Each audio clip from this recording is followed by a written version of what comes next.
We are streaming. We're good? Yes. Okay. Welcome to the LGBTQ Advisory Committee for the month of March 2021. My name is Cameron Kretsch and I'll be chairing tonight's meeting. Before we get started, we're just going to do a roll call of committee members to see who's here. So I'll just call folks' name, and if you could just either say you're here or say something in the chat, that'd be great. I'll just start with folks I can see. So Jake, Maurice. Here. James Demert. Here. Kyle Weitz. Here. Lisa Marie Johnston. Here. Violetta Nikolskaya. I am present. Thank you, Chair. Councillor Maureen Wilson. Good evening. I am here.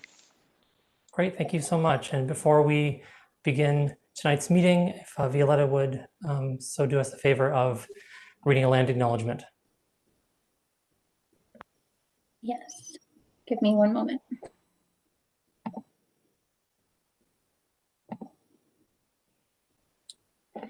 The City of Hamilton is situated upon the traditional territories of the Erie, Neutral, Huron-Wendat, Haudenosaunee, and Mississaugas. This unceded, stolen land is covered by the Dish-with-One-Spoon Wampum Belt Covenant, which is an agreement between the Haudenosaunee and Anishinaabeg peoples to share and care for the resources around the Great Lakes. We further acknowledge that this land is covered by the Between the Lakes Purchase of 1792 between the Crown and the Mississaugas of the Credit First Nation. Today, the City of Hamilton is home to many Indigenous people from across Turtle Island, and we recognize that we must do more to learn about the rich history of this land so that we can better understand our role as residents, neighbors, partners, and caretakers. Thank you. Thank you very much, Violetta. Our next item on the agenda is to approve the agenda itself. So could I have somebody move if they've had a chance to look over approving the agenda? I see Kyle, and could I have someone second that? I see James.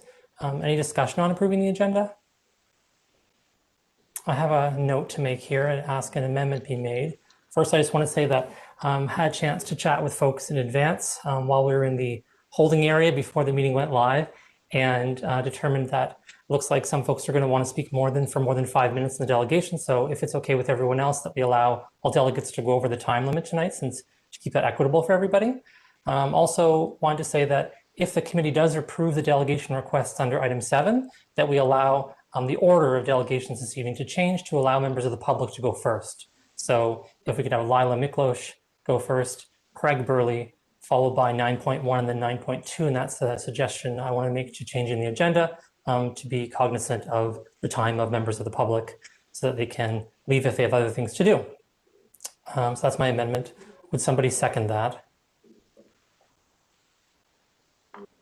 Okay, I saw Violetta just slightly before James, so Violetta. All those in favor of the amended agenda? Anyone opposed? Great, we have an agenda. The next item on our agenda are declarations of interest. Is there anybody on the committee that wishes to express a declaration of interest or conflict of interest at this time? Not seeing a flurry of hands, so we'll safely say that there are none and we can move past it. And we'll go to approving the minutes for our last meeting. And so if anyone who's had a chance to look at those closely would mind moving that we approve the minutes from our last meeting? James? And would someone second that? Lisa Marie? Any discussion about approving the minutes from our last meeting? Seeing no discussion? All those in favor of the minutes of our last meeting? Anyone opposed? Great, that motion carries. Before we get into the delegation request, just a brief point, and I'm very guilty of this myself, but as we're still in the time before accessible captioning, if folks can do their best to speak at a slower pace in the meeting and make sure that they're enunciating so that everybody can hear them clearly, that would be most appreciated. Everyone do their best on that point. Today we have two delegation requests, 7.1 from Craig Burley, so we'll start there. And could I have somebody move that we accept the delegation request for Craig Burley for today's meeting? I see James, and someone second that. I see Violetta. Any discussion about the delegation request? Okay, seeing no discussion. All those in favor of the delegation request at 7.1? Anyone opposed? Great, that has happened. You will be a delegate, Craig, and we'll hear you after Lila. On to 7.2 on that point. Delegation request from Lila Miklos. Could I have somebody move that we approve the delegation request for today's meeting? I see Kyle, and I see a seconded by Violetta. Any discussion about the delegation request? Sorry, yeah. I'm in a meeting, but I can take a minute. I see no discussion. Just Craig's microphone on, so that's okay. All those in favor of the delegation request? It's 109 Gary. There's 3 residents outside. We're just going to pause for one quick second. I'll see if there's any way we can get Craig's attention, turn his microphone off, but that motion carried and Lila's delegation request is approved. Yes, in our yard.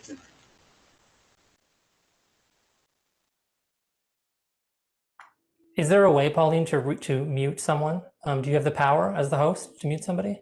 Yes, I used my power. Okay, thank you so much.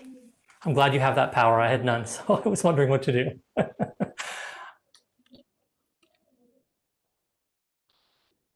On that note, we're going to move to our first delegate. Normally I would say you have 5 minutes, but everyone's going to have more than 5 minutes. We're still asking folks to keep it as brief as they can, simply because members of the committee may have questions. So take it away. Lila, the floor is yours. Thank you for being here. Good evening, members of the City of Hamilton's Lesbian, Gay, Bisexual, Transgender, and Queer Advisory Committee, city staff, delegates, guests, and those listening and watching on YouTube. My name is Lila Miklos. My pronouns are she and her, and I self-identify as queer or bi. I come to you as a past chair of Hamilton Pride and a past chair of this committee, and also an out member of Hamilton's Two-Spirit and LGBTQ community for over 25 years. The conversations that our community had back in the late 1990s and early 2000s were very different from the ones we are having now. To have a Pride festival that elected leaders didn't try to proactively stop was an accomplishment. To have a Pride march and rally that our elected officials wanted to attend and share messages of solidarity at was an accomplishment. To have a rainbow flag raising at City Hall that the media, politicians, police, local businesses, community members, and more wanted to participate in was an accomplishment. Even the creation of this committee was an accomplishment. I sat on the community roundtable of SHCI, Strengthening Hamilton's Community Initiative, led by then Mayor Bob Wade, formed after the firebombing of Hamilton's Hindu temple following the events of 9/11. No one ever said after that temple was firebombed that maybe those people who bombed the temple had some valid point of view that needed defending. When a member of our community was nearly beaten to death, SHCI called an emergency meeting led by then Mayor Larry Deaney, and they unequivocally condemned that hate crime and spoke out and stood in solidarity with our community.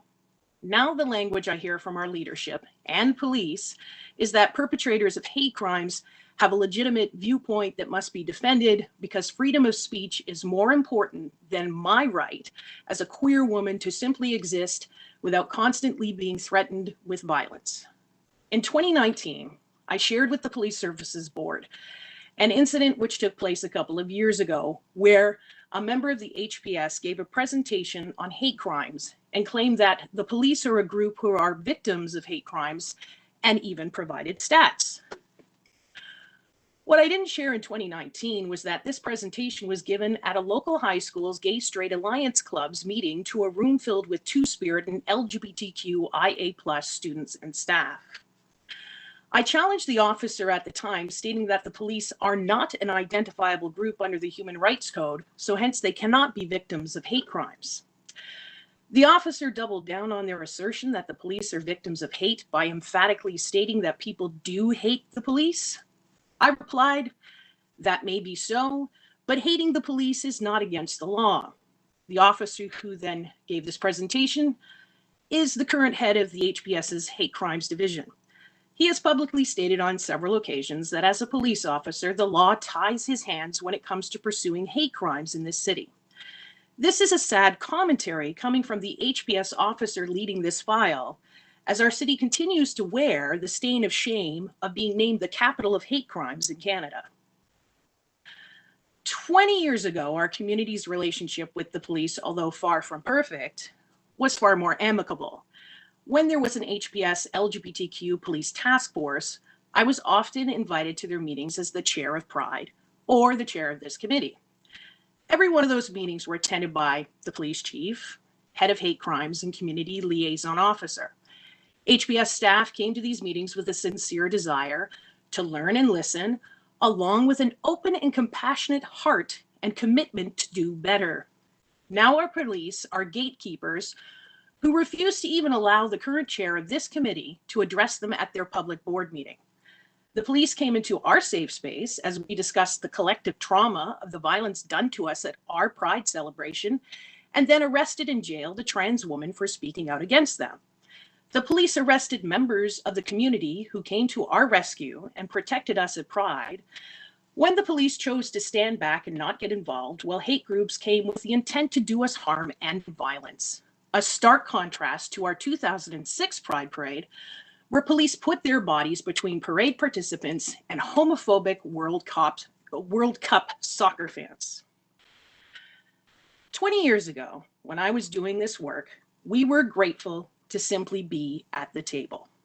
Grateful to be seen, grateful to be heard, grateful to be validated. And this was after so many years of being ignored, vilified, and silenced. That gratitude has now evolved into some critical examination of the power structures that are in place that continue to persecute our sexual and gender identities. Tokenism is no longer enough. The plan HPS, the Hamilton Police Services, is presenting to your committee tonight is far too little, far too late. Our queer and trans communities can't wait any longer. The time for change is now. Thank you. I will stay on for the rest of this meeting if you wish, if the committee has follow-up questions they would like to ask me throughout the meeting. Thank you so much for sharing that and sharing your experience, Lila, with everyone here. I'm going to open the floor to the committee if anyone has questions for Lila now or comments they want to make, also acceptable. Councillor Wilson? Hi, Lila. Thank you. If you could just take me back to Mayor Wade's time and remind me, what was the purpose of setting up the advisory? So Mayor Wade had been elected mayor after several years of Mayor Bob Morrow being our mayor, and Mayor Bob Morrow regrettably was taken to court by the Pride Committee at the time for not declaring Pride in Hamilton, or I think it was making a proclamation was the specific issue. And then he had to pay a fine and apologize and write a letter. And so with the incoming of Bob Wade's new leadership, he wanted to set a new tone, wanted to have a new relationship with our community. And I was the chair of Hamilton Pride at the time. I believe you were his chief of staff at the time, because I think I remember being approached by both you and Mayor Wade back then, being asked, can we have a meeting with the community to discuss some changes we'd like to make? And this was one of the things that we came up with, was a creation of an advisory committee to specifically talk about LGBTQ issues. Thank you. Does anybody else have a question or a comment for Lila? Jane, oh, sorry, Violetta had her hand up first, and then James had their hand up second, so I apologize. Violetta, then James. Lila, thank you so much for your presentation and for the history that you bring and the context that you were able to bring as well.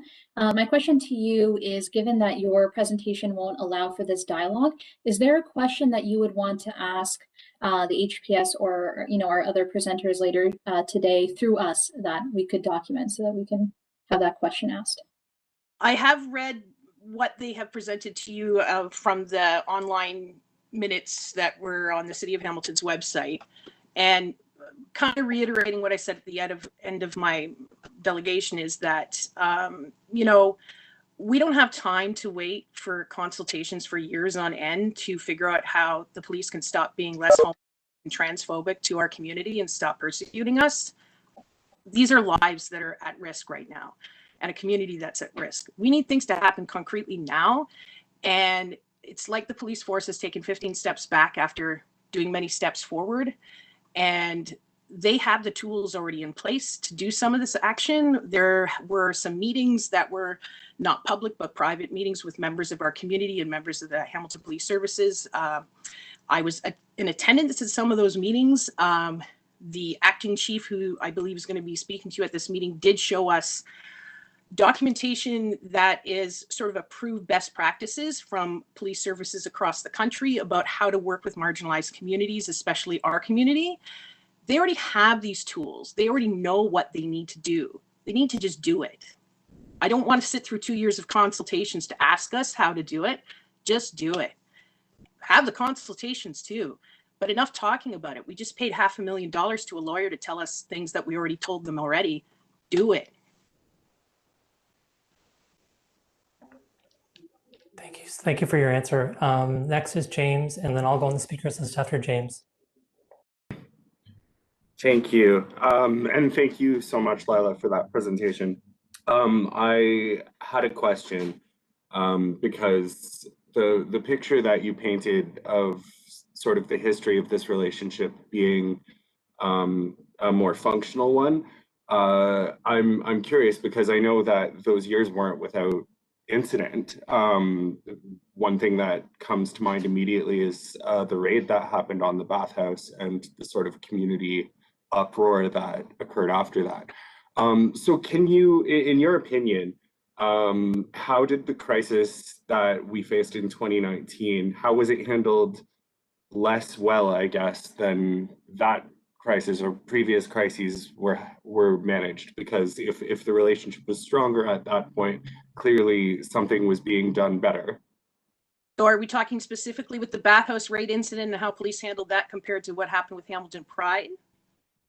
We can get that specific. Yes, I'm sorry, I was a little bit abstract there, but sure, let's be specific. How was that handled better? Specific one. So when the bathhouse raid happened, first the community relations liaison officer reached out to myself, because I can't remember if I was the chair of Pride or chair of this committee or both or whatever at the time, along with a few other community leaders. I remember we got together on the patio of a gay bar in town, had a tete-a-tete about we need to do something now because this is a mess. Then we had an open community conversation with the police. And they had something called the multi-agency task force that was involved in that particular incident. Several members of our community called them out on just basically being gaslit at their meeting. So we spoke out very emphatically. It did come out of the kind of woodwork that they weren't being honest with us, but nevertheless, we did have a public airing of grievances. There has not been an incident with one of our bathhouses since, which I suppose is a good thing. And there, I guess, became a better understanding of what those spaces are and how they are a very important part for especially our gay men or men who have sex with men, and sort of, I don't know, sanctity of those spaces, but sort of the safety of those spaces and what is understood, and policing our sexuality is not the best use of our police officers' time, nor for Hamilton's tax-paying dollars. And I hope James can hear me, because I see his face doing a little circle as I'm staring at him. So hopefully he can hear me. I can. Thank you very much. Thank you for your question and answer. Appreciate it very much. Did that answer what you were looking for, James? Okay, all right. Whereas, as if I compare that to the reaction with what happened in 2019, where the conversation, there wasn't a conversation. It just sounded like they just didn't talk to you. They didn't talk to Pride. They didn't talk to the community. It was a shutdown there. Even gaslighting, I suppose, would have been better than nothing at all. So this time around in 2019, we just got nothing. It was just stonewalled and no conversation was happening. Thanks. I've added myself to the list. So first, thank you for sharing all that, Lila. And some of it is, of course, difficult to hear.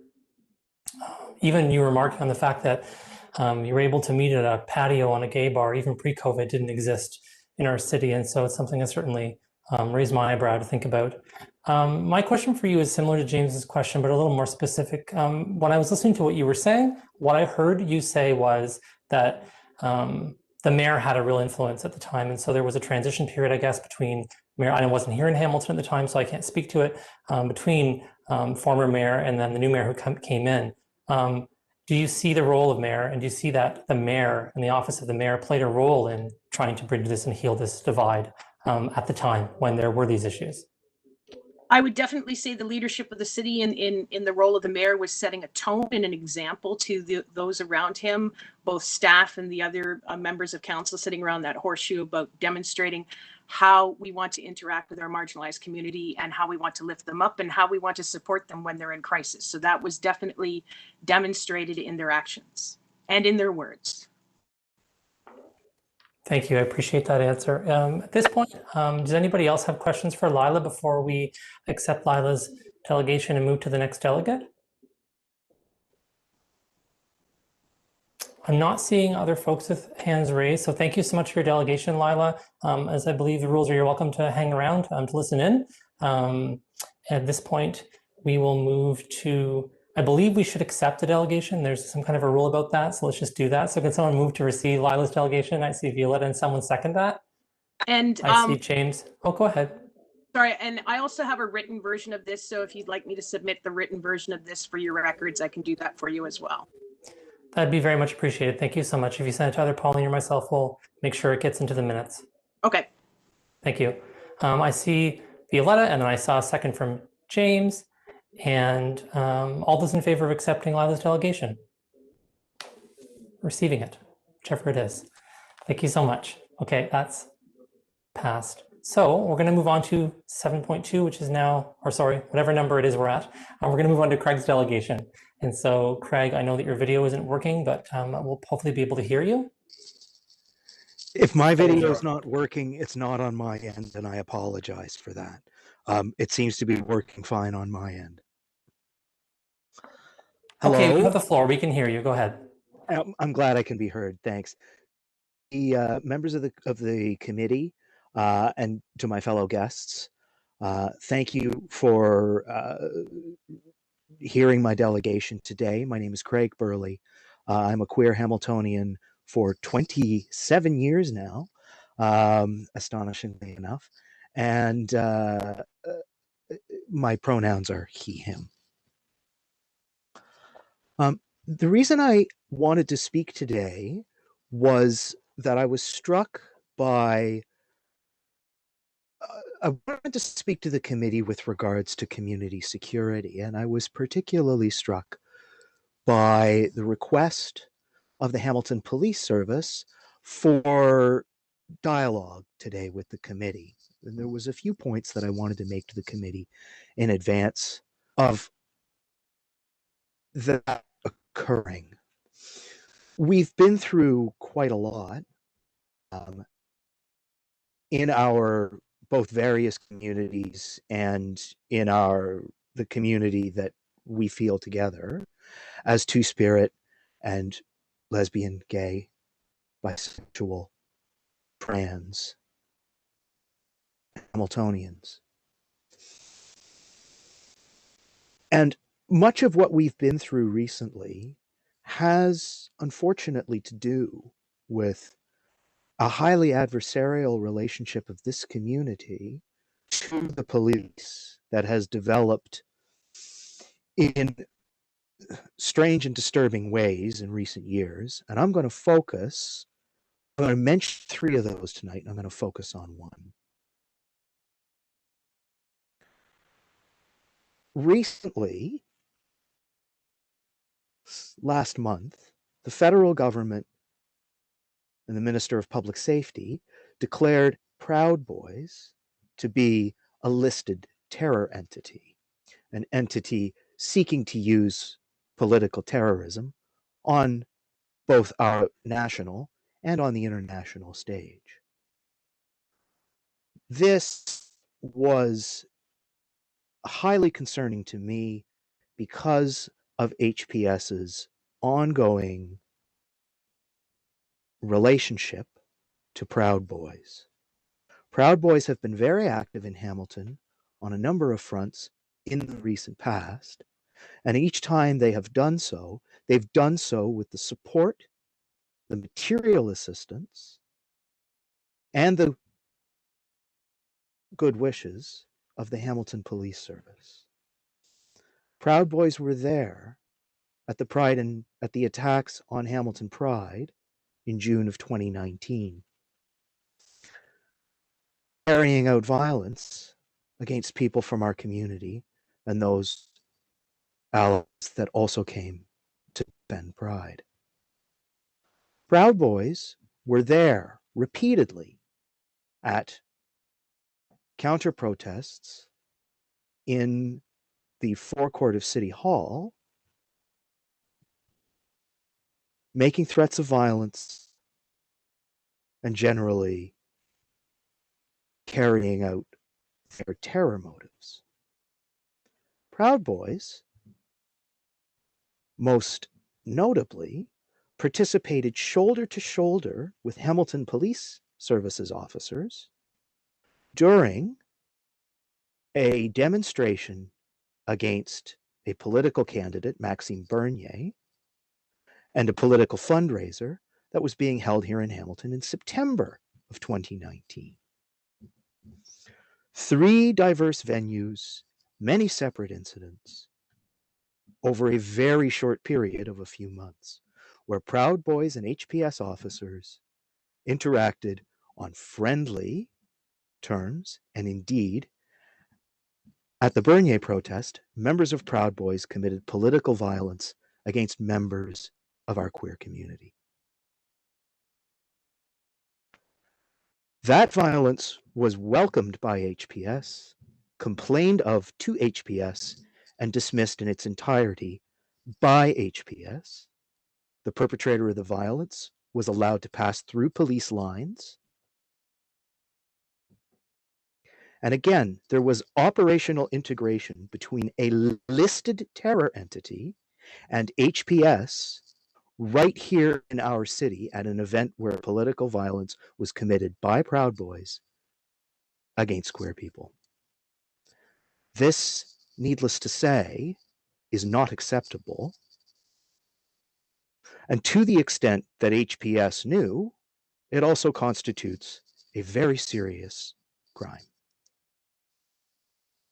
Police are here today asking us, and asking us as a community, and asking you as civic representatives of that community for dialogue. It's my firm belief that it isn't time for that yet.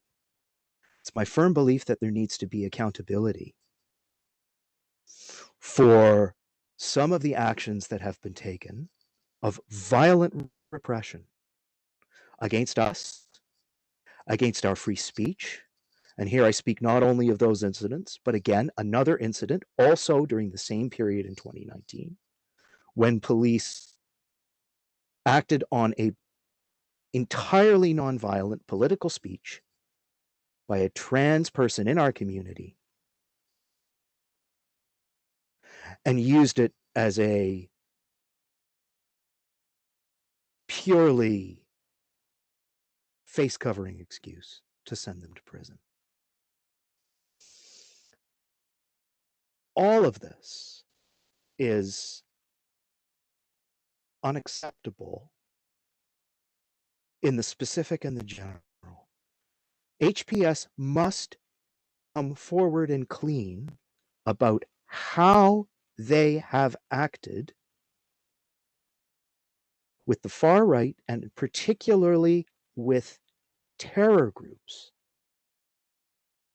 And that has to be clean. We need accountability for what they have done before we can enter into dialogue. I don't know who I would be dealing with, and I frankly don't know who you would be dealing with were you to embark on these discussions. There needs to be a full accountability of what has been done to us.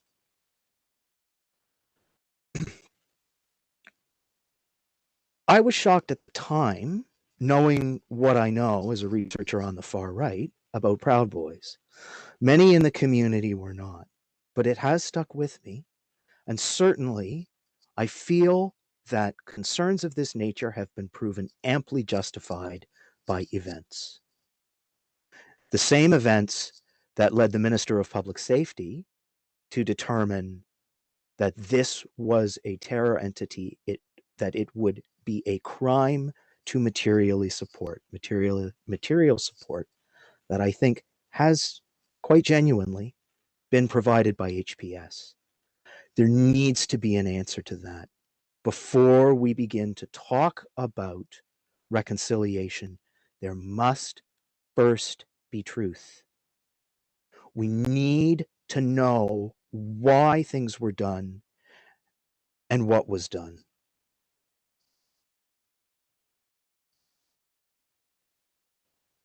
Just laying it out like this, I still am shocked. I still am almost incomprehending that this official terrorism could have been visited on us. Political violence, violence intended to oppress this community, prevent us from speaking to each other,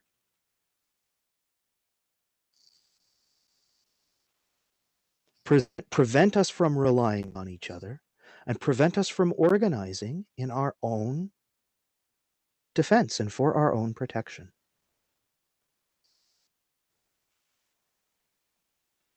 I do not know if there is a conspiracy. I couldn't begin to tell you. I'd be certainly disappointed if there were. But what I will say is there are people coming today to speak to this committee who were deeply involved in all of what I've discussed. The attacks on Pride, the attacks on the Bernier demonstrators, the attacks on demonstrators in the forecourt. By this group, by this one specific group alone, and there certainly have been others, and I just feel that a full accounting for why those groups could be in on your operational plans, why it was shared, why your resources were shared, and why they were protected for so long after all that they did. That first. Thanks. Thank you, Craig. Thank you very much for your comments and for sharing that with us. Does anybody have any comments or questions for the delegate at this time?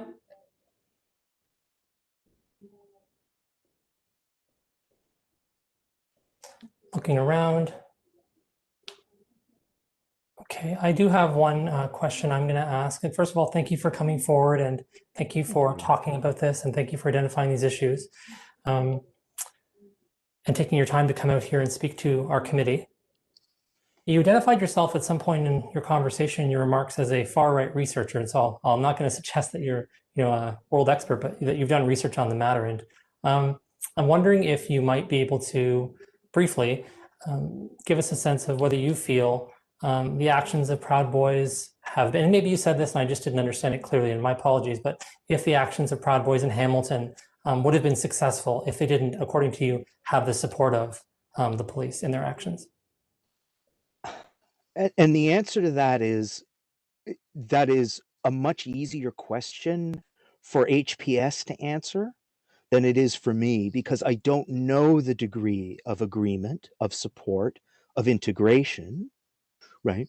The evidence of such, I think, was visible to people who have attended these events. I was not at Pride 2019. I was not at the Bernier protest. I have been at the forecourt when Proud Boys have been there. But certainly,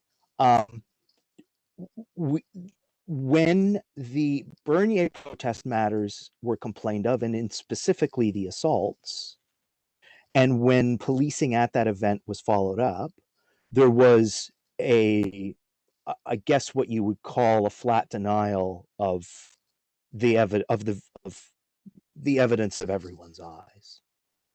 So I don't like to say where there's smoke, there's fire, but like, that's why accounting needs to be done. I do think ultimately that Proud Boys were less successful than they might have been doing violence in Hamilton against our community, because they were enjoying committing violence against others. It's not just they're not only anti-queer. And certainly others have been targeted in this city by them. They no longer appear to be operating under their original name, obviously because of the actions that the federal government have taken. They're operating under different names now. I do think ultimately that things like the Pride attack were emboldened because of the very, what's the word to use? The very indulgent reception of far-right protesters using intimidation tactics that occurred at the forecourt protests. And so I think that those more explicit attacks of going and beating protesters, of going and beating pride goers, like, I think those attacks were carried out because there was a feeling they would be indulged, and to some extent at Pride, to a considerable extent at Pride, I think, if we look at the report, and even more so if we listen to the voices that to that report, and certainly at the Bernier protest, it's undeniable, in my view, right, that yes, attacks on people were emboldened by the indulgent behavior of HPS, and certainly at the Bernier protest, by the shoulder-to-shoulder operational integration of the two forces, right? I don't know the extent to which HPS were using Proud Boys there, but they were certainly integrated with them in facing down protesters at that event. That certainly seems to have emboldened actual violence, actual terrorist violence against queer Hamiltonians. Okay, thanks so much for your feedback and your extra response, Craig. I appreciate it. Does anybody else have a question for Craig before we receive his delegation? I didn't see a hand earlier, so still not seeing a hand. So can I have somebody move that we receive Craig's delegation? Someone second that? I see Autumn with the moving and Kyle with the seconding. All those in favoring receiving this delegation. Anyone opposed? It is received. Thank you for your time, Craig. Thank you all so much. Good luck with this discussion. Will be difficult, I realize. Thank you. So we're going to be moving on to that discussion now. And so on the next item on our agenda is, I've actually skipped by regular business, just so everyone knows. I did that purposely, just so you know, because we'll come back to that after the delegations. Again, just because we want to make sure that we're giving time to those from the public who've come forward. So we're going to carry on with delegations. And so the next delegation is 9.1 from Deputy Chief Frank Bergen, Chief Administrative Officer Anna Felice, LGBTQ Liaison Officer Rebecca Moran, EDI Specialist Paola Janney, and Communication Relations Officer Jasbir Dillon from the Hamilton Police Service. And so I see folks are turning their cameras on. Just before you begin, Chief Bergen, I just wanted to ask if you have enough time to answer questions from the committee, if you've got any time constraints this evening. I know that there's a number of folks here and they may have questions about your delegation. So are you pressed for time at all? Chair, we're here to respond to whatever questions follow our delegation. Thanks so much for your time. I appreciate that. And so you have the floor, and same rules applies to the other delegates. Chair, thank you very much for including us. My name is Frank Bergen. My pronouns are he, him. Tonight, I'm joined by Community Relations Coordinator Jasbir Dillon, EDI Specialist Paulo Janney, Sergeant Rebecca Moran, who is also our Two-Spirit and LGBTQIA+ Liaison Officer, CAO Anna Felice, and Deputy Ryan Diodati. Good evening. It's our pleasure to be here this evening. I'm Acting Chief Frank Bergen, and I would like to personally thank the LGBTQ Advisory Committee for accepting our delegation request. This is our first time delegating before this committee, and before we begin, we recognize that it may take years to rebuild a trusting relationship. And at this time, I'd like to begin with an apology. Tonight, we would like to officially extend apology to the LGBTQ Advisory Committee and to all the members of the Hamilton Two-Spirit and LGBTQIA+ communities, many who may be tuned in tonight. On June 11th, 2020, the Hamilton Police Service issued a formal apology regarding the events that took place at Pride 2019. As a police service, we take responsibility for what took place at Pride 2019. We acknowledge that our relationship with the Two-Spirit and LGBTQIA+ communities has been significantly damaged as a result of the violence and the events which followed Pride 2019. We acknowledge that the historic hurt and trauma caused by words, actions, or lack thereof by Hamilton Police Service has led to this distrust. We hope that today is the first step in finding a way forward, and we can collectively co-design next steps in what reconciliation and healing look like. As Lila said, we want to be at the table together. In June 2020, Scott Bergman presented the results of a report commissioned by the Hamilton Police Services Board, investigating the events that took place at Pride 2019. The Hamilton Police Service accepted all 38 recommendations and began to implement those recommendations that fell solely to the Hamilton Police Service. We wanted to provide some progress highlights since presenting to the Hamilton Police Services Board in September 2020. The service has committed to public updates through the Police Services Board at regular 6-month intervals. We recognize that HPS needs to further improve transparency with respect to the progress of these recommendations.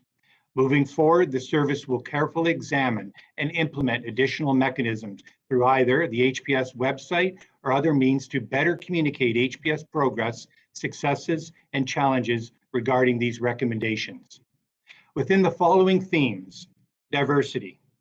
In partnership with the Canadian Centre for Diversity and Inclusion, the CCDI, an external charitable organization specializing in promoting diversity and inclusion in Canada, we've launched and completed a diversity and inclusion survey with our members.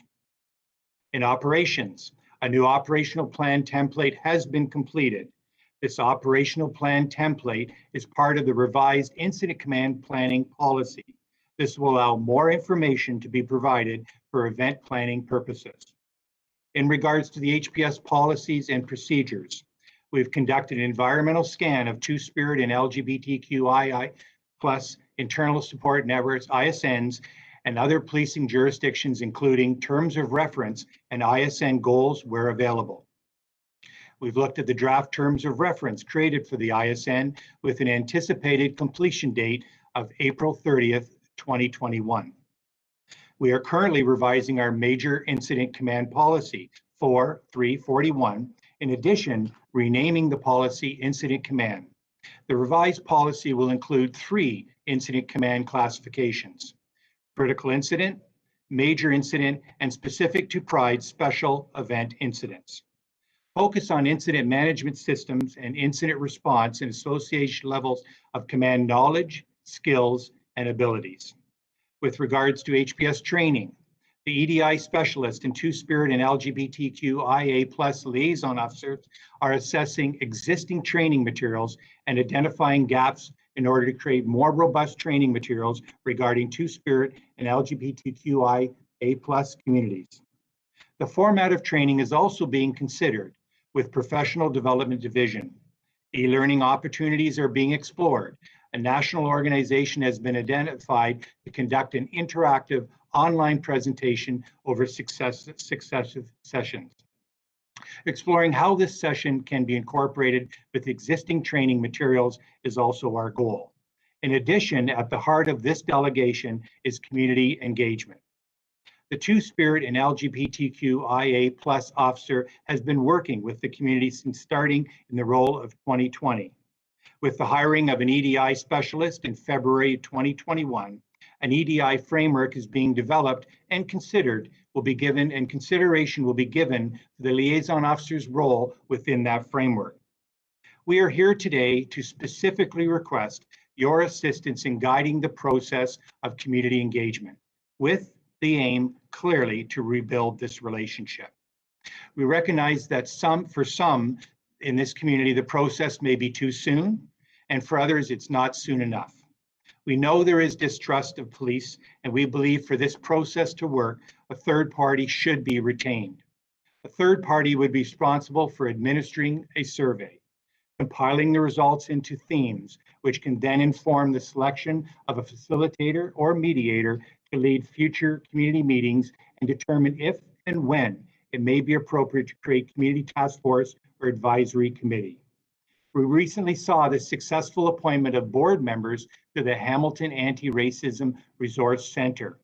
We are suggesting a similar process by which we ask for community feedback through simple survey that asks 2 questions. List the key qualifications and experience for a facilitator must have and respectful and successful engagement in Hamilton's Two-Spirit and LGBTQIA+ communities, in reestablishing dialogue with the Hamilton Police Service. And number 2, the Hamilton Police Service hopes to establish a community advisory panel to inform community consultations and provide feedback when needed. Please list the key qualifications and experiences that members of a proposed community advisory panel should have. Our request today is for your committee's participation in providing a list of individuals within the community who may be able to help administer the survey. This will be the first step in engaging a facilitator for ongoing dialogue that needs to happen to determine how we can collectively move forward. Chair, thank you for this opportunity.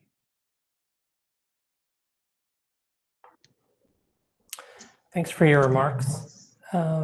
Just going to check in now with folks. I know I've got one hand up for a question from Violetta to the delegates. And if anybody else would like to add themselves to the list, please either raise your hand or in the chat, let me know. Go ahead, Violetta. I got you, Jake. Thanks.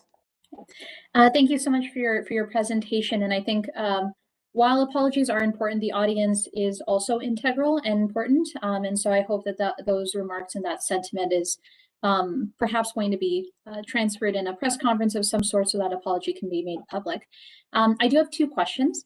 Before to preamble my first question, or rather actually my second question is, when I was 19, many years ago, I actually worked on developing toolkits for a curriculum that was used with the Hamilton Police Services about their interactions with same-sex or queer domestic violence situations.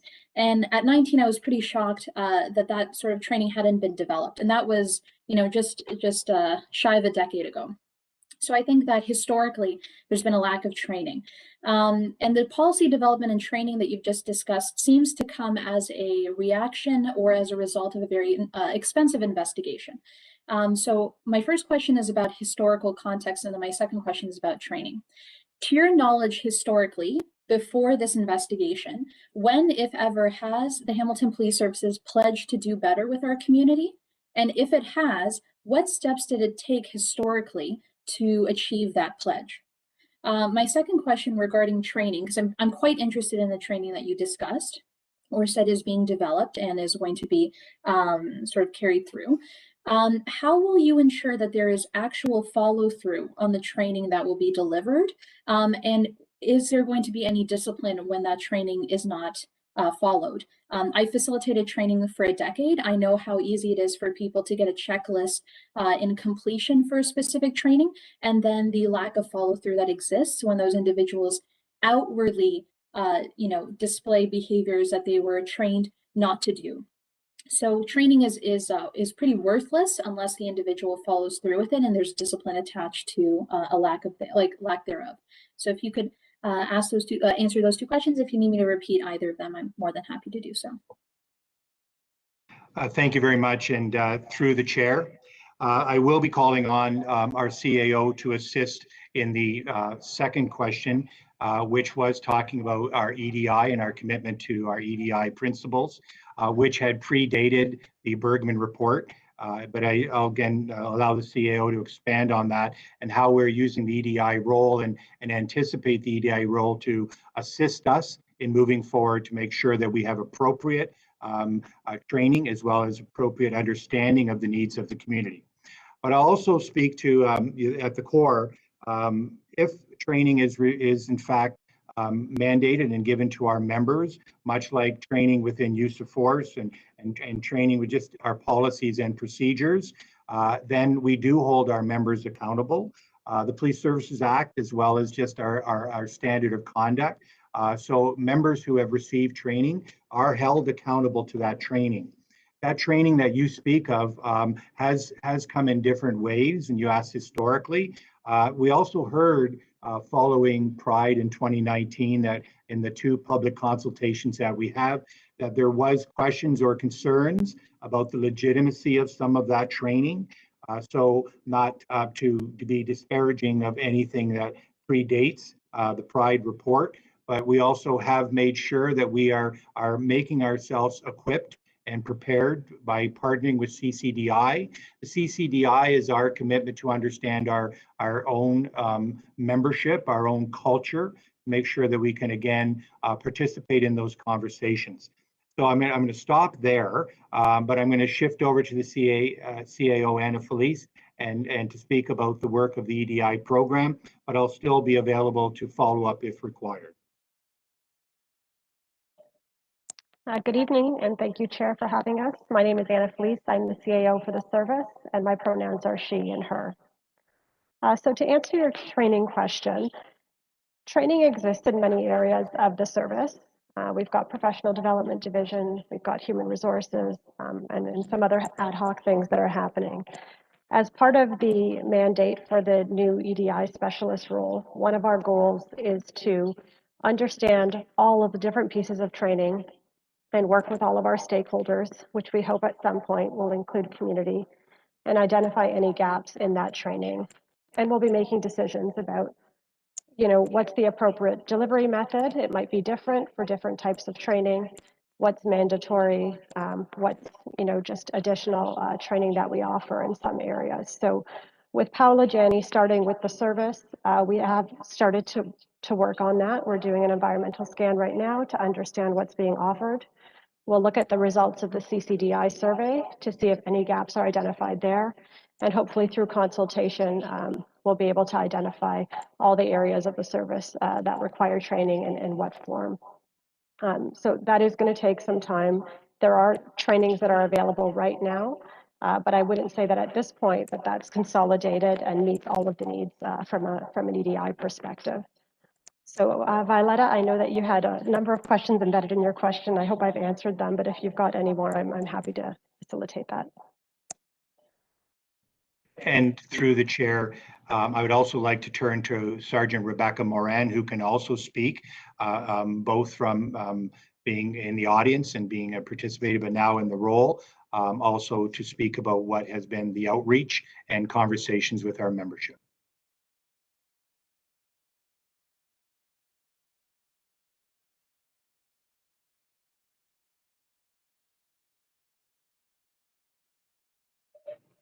Thank you. Through the chair, my name is Sergeant Rebecca Moran. My pronouns are she, her. We've had many conversations with our members as my role has progressed as a liaison officer. I have had the fortunate opportunity to be the chair of our own Two-Spirit and LGBTQI plus internal support network. Another network, support network, was launched this past year, the Diversity and Inclusion Internal Support Network. Through that network, we have reached out a very grassroots group. We have attended, we've attended squad parades, which is a weekly or monthly meeting. We've started discussions with patrol officers to have those difficult discussions about some of the situations that they face on a day-to-day basis. In terms of training, I myself have provided some training to the new recruits who have come on, and also to our victim services. This is one step in a larger program of training. I've also participated in an online training sessions with EGAL Canada, who I'm sure you all know is the benchmark of training in Canada. There's also different delivery methods that have been discussed and that will be rolled out through e-learning. The CPKN network is the Canadian Policing Knowledge Network. All officers are required to complete modules of the CPKN. There's different structures and different themes to that training. And of course, this is one of those themes that has been completed in the past, and I anticipate it will be in the future as well. Thank you.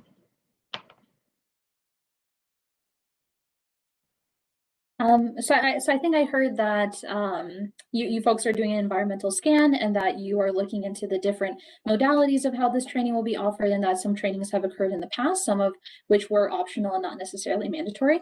I don't know that I heard an exact answer to my question about how to ensure follow through, that officers are actually ensuring that they're putting into practice the principles that they've learned, or if there's going to be discipline for not showing that. That's fine. Perhaps we'll get that answer at a different time. But my core question was about historically what has HPS done, if they have ever made a pledge to do better with our community, to actually follow through on that. And I think that's a community question. So what has actually been done to restore trust with our community historically before these policy developments that come after a very expensive investigation? So if any historical examples can be brought up. I'll stay as current as I can. Recognizing that you want historic, but if I go back as well to Chief Gert on June 11th, 2020, also took responsibility and issued a formal apology.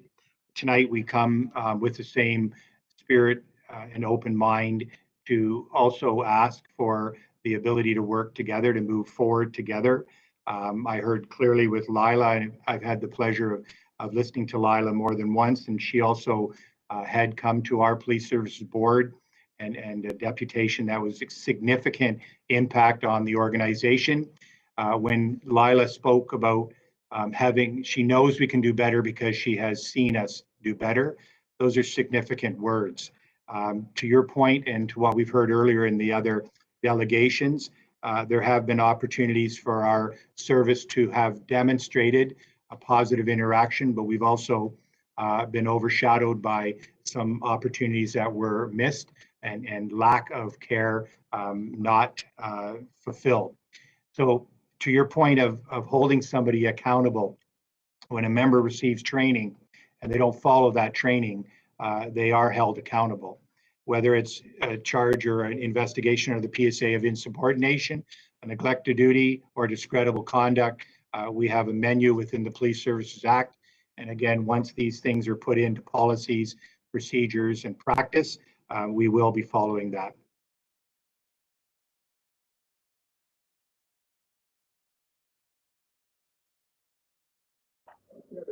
Okay, thank you very much for your answer. And I'm going to move to Jake, if that's okay. Violetta, do you have anything to follow up with that? Okay, Jake, the floor is yours with your questions. Hi, so my name's Jake. I use he, him, or they, them pronouns.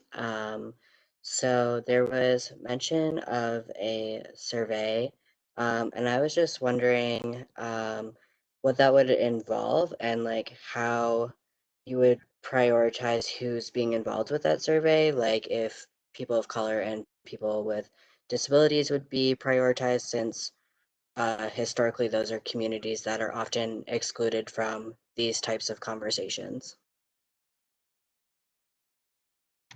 Thank you very much, Jake, and through the chair. The survey has been under the tutelage and guidance of both our EDI specialist, but more importantly, the CAO, Anna Felice. So I will turn to Anna, who can speak about the current involvement and the percentage and the activity of that survey. Thank you, and through the chair, and thank you for your question, Jake. So the CCDI survey is an internally focused survey which seeks to understand two things. One is the demographic of our organization, and the second is really how people feel as part of our organization from an inclusivity perspective. The survey is designed by CCDI, and they assist us with receiving and analyzing the data in order to keep it confidential for our members. So we did a lot of communication to try and get as much participation as possible from our membership. All members of the service were welcome to participate. So they would be self-disclosing if they wanted to. They always had the option to not answer a question, but they would be self-disclosing personal information and then also answering questions about how they feel from an inclusivity perspective.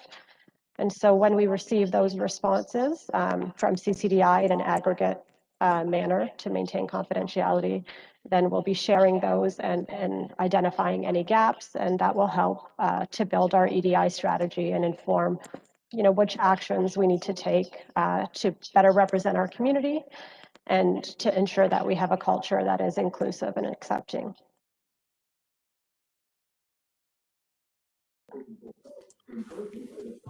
Did you want to follow it up at all, Jake, or? Okay, thanks for your response. Is there anybody else who had questions? Oh, I see, pardon me. Next on the list, if I look at my list, next on the list is James and then Lisa Marie. So James, take it away. Thank you, Cameron. So my question is, I've always sort of felt like apologies signify that we are post an event that was harmful. And I don't believe that to be the case when it comes to the violence at Pride. My reading of the Bergman report pretty clearly exonerated the counter-protesters, several of whom were arrested after the fact. And there is still one counter-protester who's facing charges. It's my understanding that the Hamilton Police Service has not recommended that charges be dropped to the Crown in any of these cases. But considering, the results of the report and also the content of your apology tonight, which took complete responsibility for the incident, I'm wondering if that position has changed and I'm just unaware of it.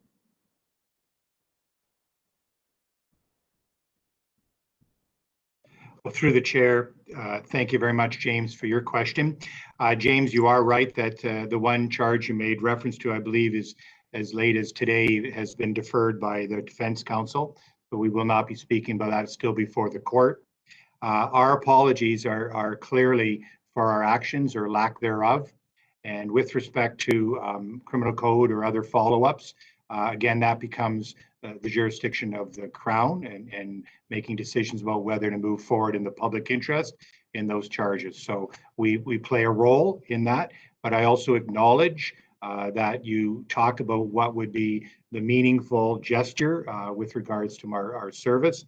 So I hold that to us working with the Crown's office in order to make sure that we also fulfill our duty.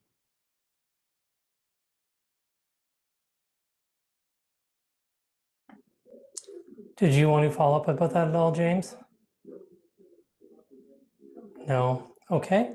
Next, I have Lisa Marie. Hello.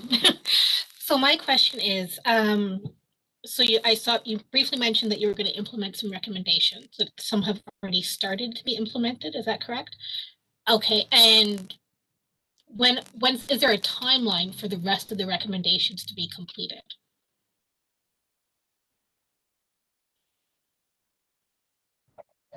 Thank you very much for that follow-up question. Tonight's specific delegation was for us to go beyond what has been our sole responsibilities.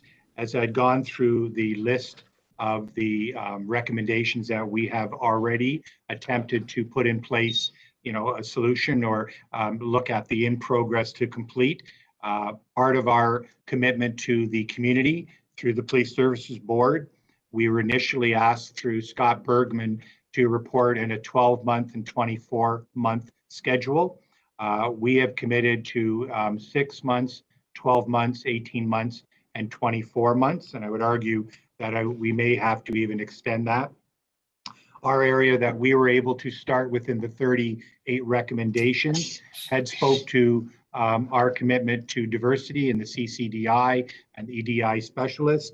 It had talked about operations with respect to the 38 recommendations, spoke about the challenges by not being readily available to the Pride Committee, by not necessarily having within our operational plans contacts and informations that would be useful on the day of the event.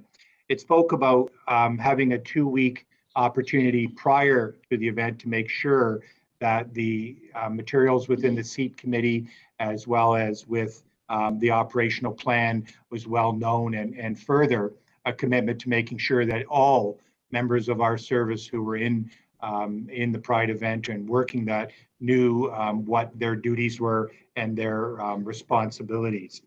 It also spoke about making sure that our training was committed to understanding that we have to commit to further training, as well as understanding of the community, but more importantly, what our role is in that.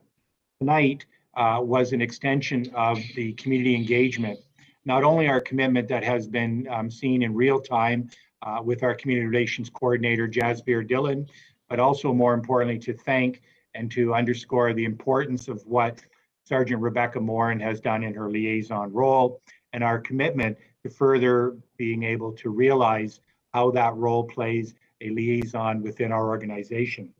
Tonight, we have asked for the advisory committee to assist us in identifying further community members and participation opportunities to advance that clarification, identification, and understanding of what further advisory or committee work will occur in partnership with the police. We did not want to offend the community. We do not want to take a position that we implement something that is not an acceptable format or a acceptable committee format. So therefore, we come to this committee tonight by delegation to ask for the assistance of this committee to assist us in the next steps. And sorry, for the recommendations that are already implemented, what are they, and how would you communicate those with the community? Other than the community, the advisory committee, but how will you communicate it to the public? Is it on the website? Will you be posting it somewhere so people can say, oh yes, the Police Services Board has started these recommendations and the training and what step they're at? Thank you very much, and through the chair, as I had stated, and I'll just reiterate, we received the Bergman report in June 2020. We had responded back to our Police Services Board with our first 6-month update in September 2020. In March of this month, on the 26th, we'll be reporting our next installment of our recommendations. So they are posted within the Police Services Board minutes to the public agenda. But we also recognize, and tonight we have agreed, and we are going to ask for further transparency within our own organization and look at opportunities such as posting it on our webpage and having a Pride recommendation page where we are making sure, to your point, that the community can further follow the progress of these recommendations and not solely rely on getting that information through the Police Services Board.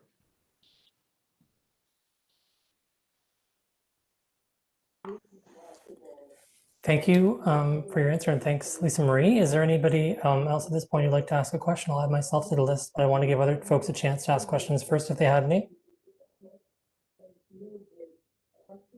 Okay, not seeing any. Violetta, if you wouldn't mind taking over as chair, I'll wait till I see you if you're there. Yep. Okay, great. So I can ask a few questions. Yes, absolutely. Cameron, I recognize you. Thanks. I appreciate that. So apologies, when I saw your delegation request, I wanted to do my homework and look into some things. And so I've written down my questions and hope you don't mind if I read them out. First, thanks for coming here tonight. Thanks for speaking to us. And I understand, based on what you said, that you're looking to do things internally through your internal support network. And you made some other promises and claims this evening, which I think we'll all be following up on. And I appreciate the questions of fellow committee members. And as I'm sure you can appreciate, because of COVID, because this committee wasn't meeting virtually, and because of the timing of the Bergman report, which came out in June 2020, it wasn't until our last meeting that we really got to have a discussion as a committee. And it's certainly, as you said at the top of your remarks, this is unprecedented. This is the first time, maybe ever, I don't know, but certainly in a very long time, that the police have come forward and spoken in public with members of our community. So some of the questions I'll be asking are going to be about things we haven't had a chance to address yet. And so I want to say that from the outset. And my first question is, when the Hamilton Police or the Hamilton Police Services Board, to be honest, it remains unclear which, leaked their internal report to CBC Hamilton before the independent review was scheduled to be released a few days later, it seemed to be that the narrative was that this report, which was in your possession for more than 6 months prior, should be seen as the definitive of the two reports. So I have two questions based on that statement. Number one, in light of the independent findings in Scott Bergman's report, what is your view of which of the two reports most accurately represent what happened at Pride 2019? And how do you explain the completely contrary findings?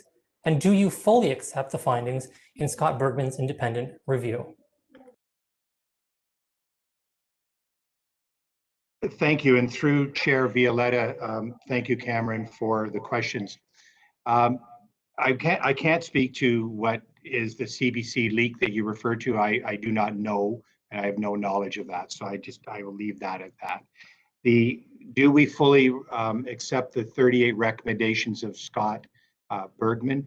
Absolutely. And we are committed to working with the community and those who have been victim of some of the actions past and lack thereof actions of the service to make sure that we can rectify that.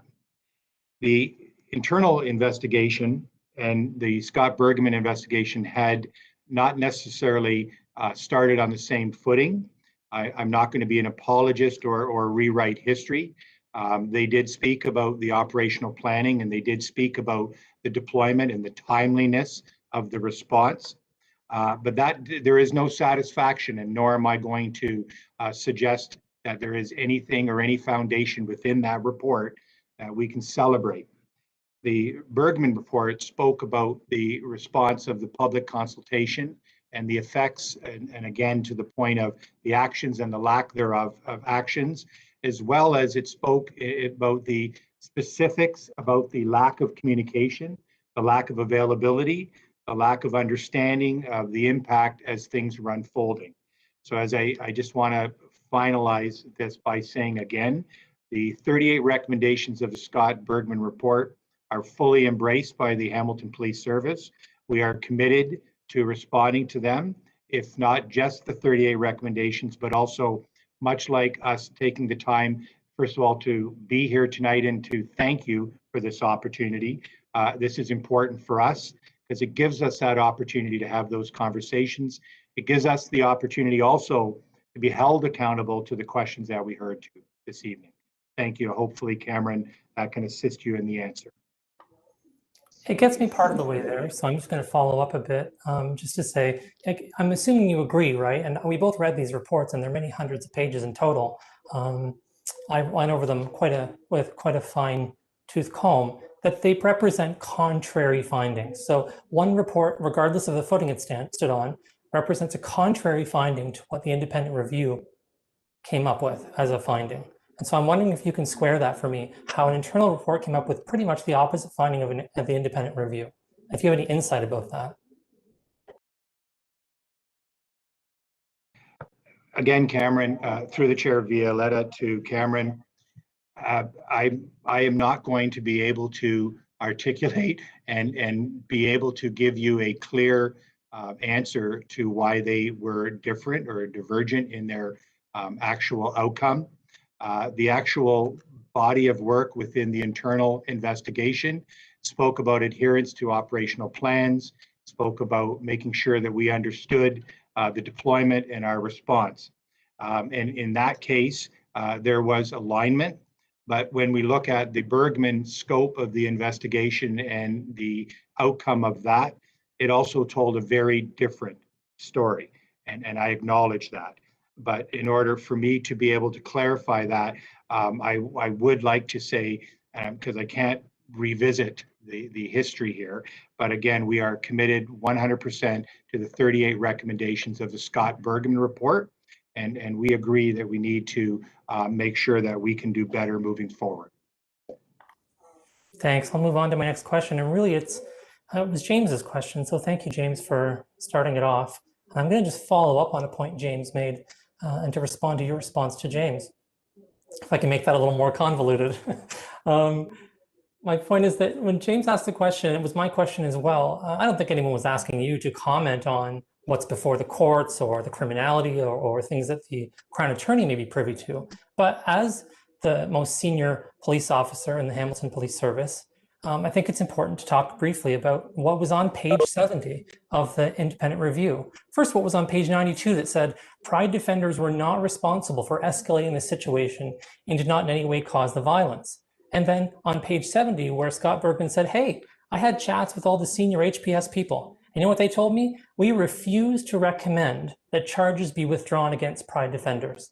If Scott Bergman can talk about that in his report, surely you can talk about that conversation. And I'm assuming you were part of those conversations, or your fellow officers in senior command were, where you can at least tell us and the public what you as a police service will do in your role to recommend charges be withdrawn against Pride defenders. So that's, I think, the question that James asked, if I don't have it wrong. And it's a question I'm asking again. Hopefully I can get an answer to.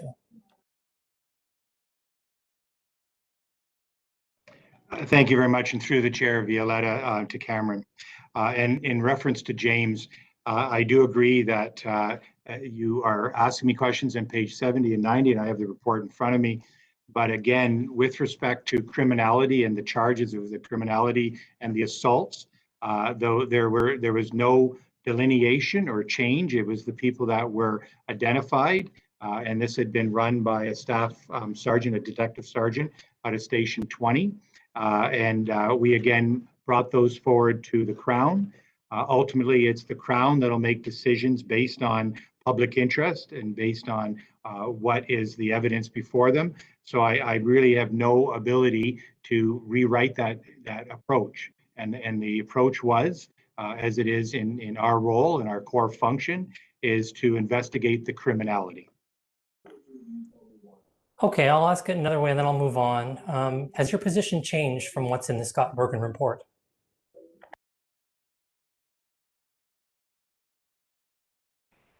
And through the chair to Cameron, I guess I'm not quite understanding what you're asking me. Are you asking, is Frank Bergen's position changed, or what are you asking? I don't know. Sorry. I mean, I'm asking you as the senior ranking officer of the Hamilton Police Service, if your position has changed. The position as articulated in the report is that the senior command, and you can articulate it however you want. You can answer as yourself or as the police, up to you. But the report says that there was a refusal to recommend that charges be withdrawn. So if you just want to say, hey, we're sticking with what's in the report, that'll clarify it for me. Thank you. Through the chair and Cameron. Everything you're asking, I think, is fair. I'm certainly not taking exception to that. But what we've said tonight and what we would hope to move forward is, if mistakes were made and mistakes that we have acknowledged, we have committed to a culture change, a change to make sure that we can look internally, working externally with our partners. As I've suggested, we recommended, we were given 38 recommendations through Scott Bergman in June of 2020. And those 38 recommendations are 100% accepted, and we are committed to doing better moving forward. With respect to criminality and the charges of the past, again, these conversations as current as today are still going on with our investigators and the Crown's office. And that in part was part of the conversations with defense. And that in fact was moved to a future date, even as late as today in one of the remaining charges. Great, thank you for your answer. My third question, and I can certainly try and wrap it up if I'm taking too much time. My third question is about surveillance. And so police continue to surveil communities and use safe spaces to intimidate and in some cases incarcerate members of LGBTQ+ and other oppressed communities. There's continued intimidation, including the increased police presence and constant surveillance of oppressed communities at peaceful rallies and events. More specifically, and I'm speaking to this committee, at our Safe Space community meeting that we hosted on June 18th in 2019, 3 days after the violence that took place at Pride. And you know what I'm talking about, Frank, because you were there as a senior officer present at the community meeting and in the room. What made you decide, this is my question, what made you decide at that moment on June 18th, 3 days after the violence at Pride, to report a member of the trans community to the parole board, the recommendation that their parole be revoked? And my second question, what measures have you taken to date to prevent this continued surveillance and intimidation? Thank you very much. And through the chair, Violetta, to Cameron's question, two of your questions, and I'll be quite clear. Cameron, I spoke to you the evening on the 18th of June. I spoke to you and I thanked you for the opportunity to be there. I went in uniform on purpose because I wanted to listen and to learn. At no time would I have been able to anticipate how that meeting would have gone, but I wanted to be there and to be not surveilling, but to be out in the open of who I was and who I represented, to listen and to understand the impact that the actions of Pride had on our community. The reality is, and I can quite clear and look you through the powers of this Zoom call, that I did not order any charges or any investigation. What has subsequently come out of that was a CBC report that spoke line by line by line. In fact, the Hamilton Police did not charge that member. The Hamilton Police did not charge that member. The parole board is the one who moved forward and did what was their revocation of a bail. So I just want to be very clear, and I want to just make sure we understand that. Moving forward, when you talk about what is an ongoing practice, the other thing that we have certainly included, in fact, which might be deemed to be surveillance, is we've implemented a police liaison team approach. So at all our events now, we actually have police officers who are not wearing uniform, who are there to be a liaison between both sides. They're not there in a surveillance capacity. They're there and they make sure that both sides, all involved people, know what their role and responsibility is. And their role and responsibility is to keep the peace, to make sure, in fact, that we can have an appropriate response and we get a full understanding of what is the energy of the evening. And in many cases, our PLT, our police liaison team, has been extremely successful. I would add as far as well that those officers are brought in because they have the ability and the understanding to make sure that they can do the right thing. So the surveillance that you speak of, and I certainly would be open to further clarification on that, is I'm not so certain that it's discreet or undercover as you may suggest it is. Yeah, I don't really think I suggested it was discreet or undercover, but thanks for the clarification. I think it's important what I asked in the question wasn't what the parole board decided to do, but the recommendation made from police. And you were in that room, and so it may not have been you, but then of course you were sat beside Detective Paul Corrigan, so it was one of the two of you who made the recommendation. So I'm putting that question to you. That's why I put it to you. I also want to say that not that long afterwards, right, in broad daylight, at a rally where many allies came out to support Pride in the wake of the violence at Pride, I stood there and right in front of me, you arrested this person and dragged them into City Hall. So I don't want to belabor the point here, but I'm just making the question a little clearer, right? Like, this is a decision that was made within a context. And you can brush it off and say, hey, I'm not responsible for that decision. Somebody else made the decision. But I'm speaking to you and asking you, because I know you were in the room, what made you do that? And what actions and steps have you taken to prevent that from happening to date? Not what will happen in the future, but what have you done since then to stop that behavior from happening again? Thank you very much. And through the chair, Violetta, to Cameron. First of all, I'm not brushing it off. I take responsibility for my actions. I'm not suggesting it wasn't me, therefore it's okay. Not suggesting that. But I want to clarify that the Hamilton Police Service did not lay charges in that event. The parole board took what had occurred and they made that decision. So I just want to be very clear on that. But I also understand, and I listened to what you said, and I agree with you. I believe that we look further down the impact of our decisions than what we may have had in other opportunities. Introducing the police liaison team is a significant impact on our deployment because we have a better understanding. We have been able to use the PLT in many situations to mitigate and to bring upon public safety and calm and resolution without any criminality attached to it. We've learned a great deal from our past mistakes, and I can assure you we'll continue to learn from mistakes should they happen. The reality is we also recruit and hire from the human race, and therefore we have to make sure that we have the ability to understand and to be able to hold our officers accountable, but also to work with, and we are committed to work with our community moving forward to make sure that we can together create a safe environment for everybody.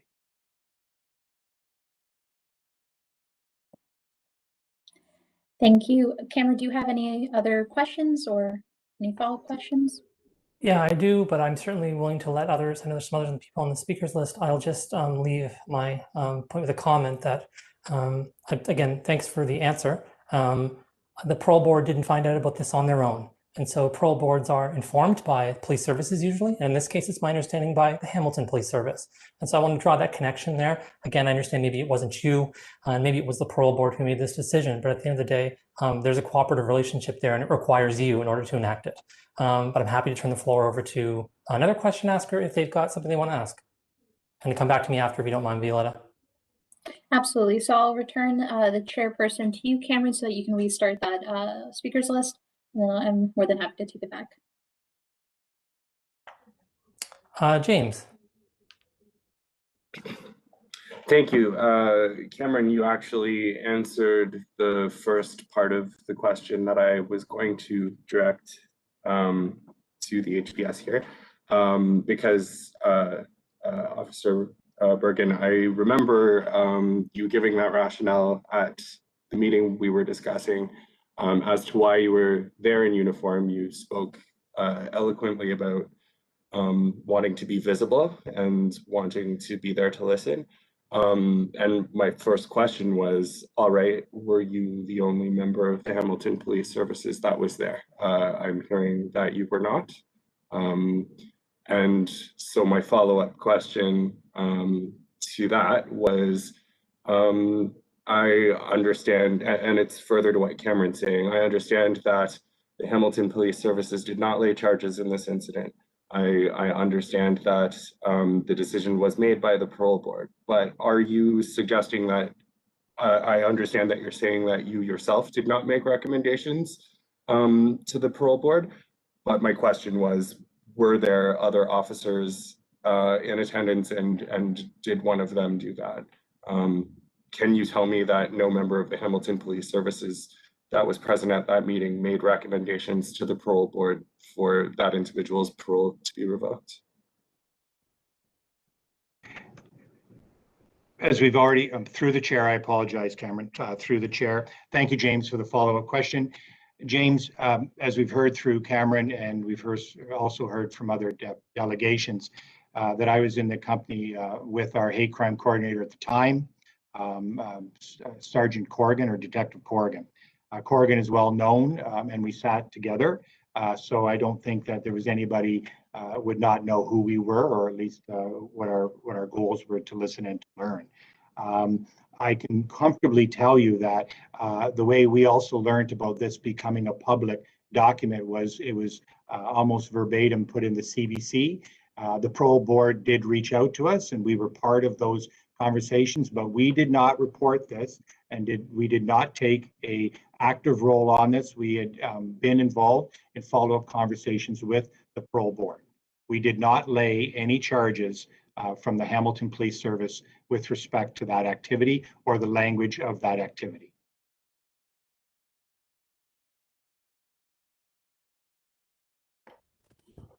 Thanks for your answer. Did you have a follow-up question, James?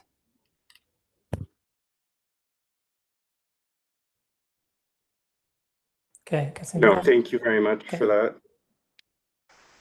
Is there anyone else who had any other questions they wanted to ask? Is that your hand, Autumn? I'm not sure. It froze momentarily. Yes, Autumn, go ahead.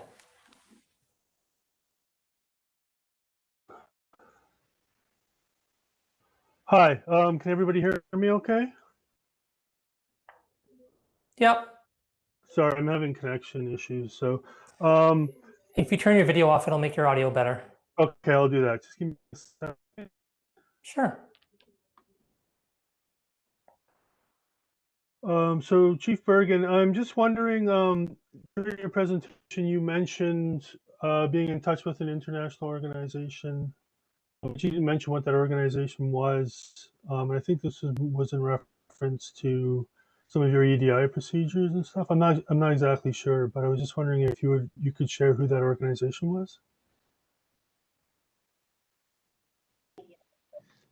Thank you very much. Through the chair, Autumn. EGAL Canada is the organization that we are currently in negotiations with and discussions to assist us. I can tell you in my previous assignment within the City of Toronto, a Toronto Police Service, that the work with EGAL is exceptional, and we look forward to that opportunity. Okay, could I just follow up with a comment, Cameron? Yeah, please, by all means. I just wanted to say that I just wanted to share my experience a little bit. I think not only the events at Pride, but among many different events, a lot of people in our community have experienced a lot of trauma, which makes talking to the police very difficult for some of us. So I wanted to share that. I wanted to also share that it's pretty much for my whole life, it's been a very important value for me to be in communication with people, even when they have committed a wrong against you, or when, say, you've committed a wrong against them, or there's sort of issues between you. It's always been really important for me to be able to maintain open communication in those kinds of situations to heal relationships and stuff. But I found that the approach of the Hamilton Police Service has made that extremely difficult for me to maintain, especially in regards to what seemed to me, I don't know how I would want to phrase it, but as a very combative relationship, particularly from the side of the police, where I feel that when any kinds of questions are asked, there's interviews, or there's just approaches that seek to demonize people in our community, including the Pride defenders, who are, many of them were queer folks, as we know. And so it's been very difficult for me to maintain this value of mine of open communication, without which I believe that nothing really good can come in the future. I just wondered if you wanted to speak to that experience of mine, and to the experience of people generally of having contact with police being very traumatic. Thank you. Thank you, and through the chair, Autumn, thank you for being honest. It is important for us to hear that. It's important for you to hear as well that we are committed to doing better. Our commitment with regards to our EDI specialist, our community relations coordinator, and more importantly, our investment with our liaison officer, Sergeant Rebecca Moran, is key for us. Whether it's coffee with the cops, her availability with CBC, the SPEC, CHML, contact information is always available, and we want to make sure that we can do better. The one thing you've done, Autumn, is something also that we encourage everybody to do, is either in person or by text or by via someone you can trust, such as Rebecca or someone else within our organization, is we need to hear your story. We need to understand better of what we can do, how we can commit to doing better moving forward. The recommendations tonight, we spoke about the recommendations, and we've said clearly about our involvement, historical involvement. We've heard tonight about the SPA in 2004. In my career, that is just about approaching 40 years as a police officer in 1982 on the streets of 52 Division in downtown Toronto. I saw firsthand the aftermath of the bathhouse raids and the impact on a community. Throughout my career in policing, primarily in the core of the city of Toronto, I always understood the value of working closely with the 519 Church in Wellesley. That same commitment is something that I see here in this room tonight, but more importantly, I see within our ISN and I see with our membership at large. Our membership have actively participated in the Ccdi Survey.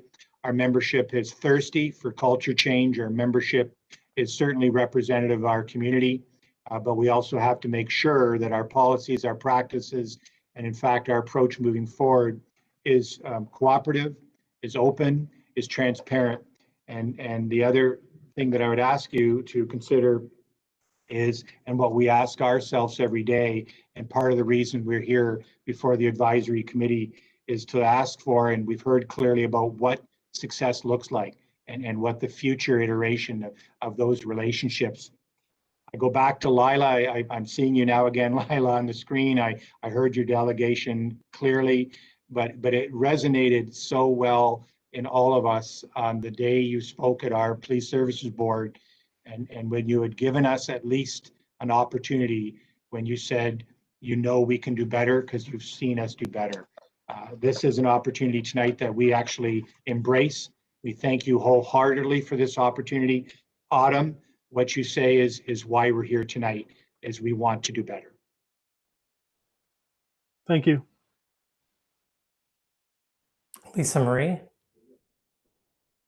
And then I'll add myself back to the list.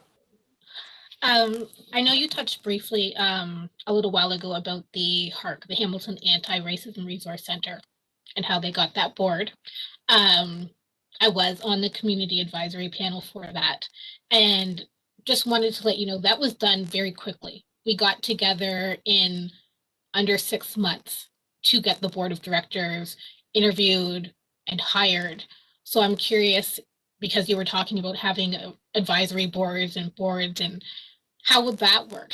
What is your timeline for getting that completed?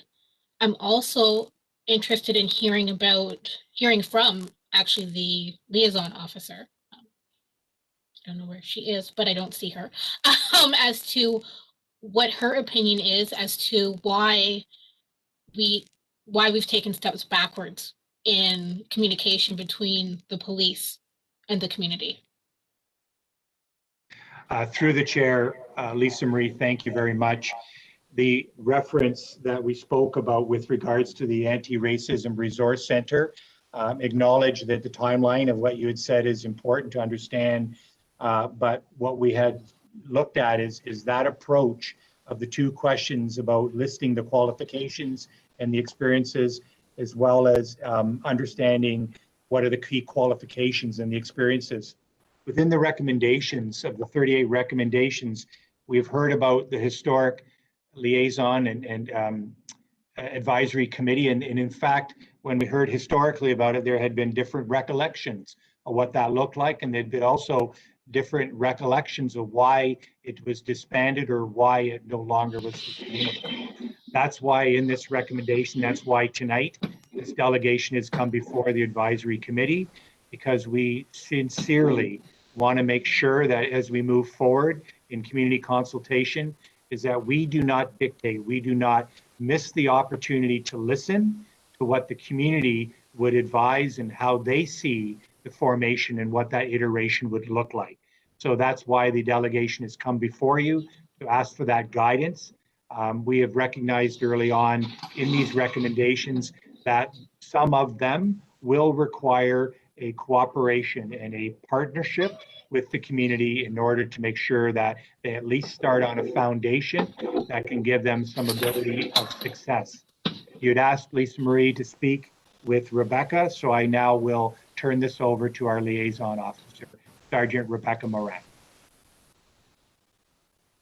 Yeah, so my question to you was, earlier on, Lila had mentioned that there was progress being made and now there's not, right? We're at a standstill with no trust. It seems like the police doesn't want to listen to constructive criticism, sees it personally as an insult, from what I hear. That's all I'm saying. Why do you think there's a step backwards as to how the relationship was starting to go nicely and now over the year has deteriorated and nobody trusts anybody? And how are you, as in your role, how will you fix that? Through the chair, thank you very much for that question, Lisa Marie. My role started in 2020. I think if we look back realistically, Pride 2019 really was the destruction of any communication that we had with the community. And we know that that's a fractured relationship, and it's going to be a long road. My role as liaison officer is one step in trying to repair that and to build bridges with the community. I think that, the lines of communication are gone, and we're starting to try and build those back. Predating my role, there was a task force, and the task force is no longer in place. Perhaps that factored into it, that the lines of communication just weren't active. I think that we're open to repairing this at whether that means reinstating a task force. My role, education, community engagement, those are all important pieces. One isn't more important than the other, and I think they'll all in totality factor into attempting to repair that fractured relationship.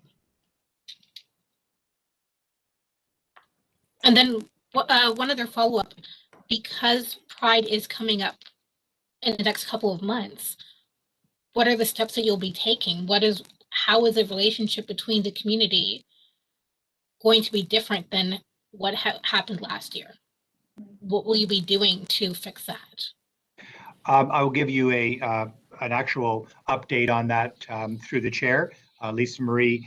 I have correspondence in front of me that had exchanged between Pride Hamilton and our community, our crime manager of Station 20. And as of the 10th of March, that conversation is active.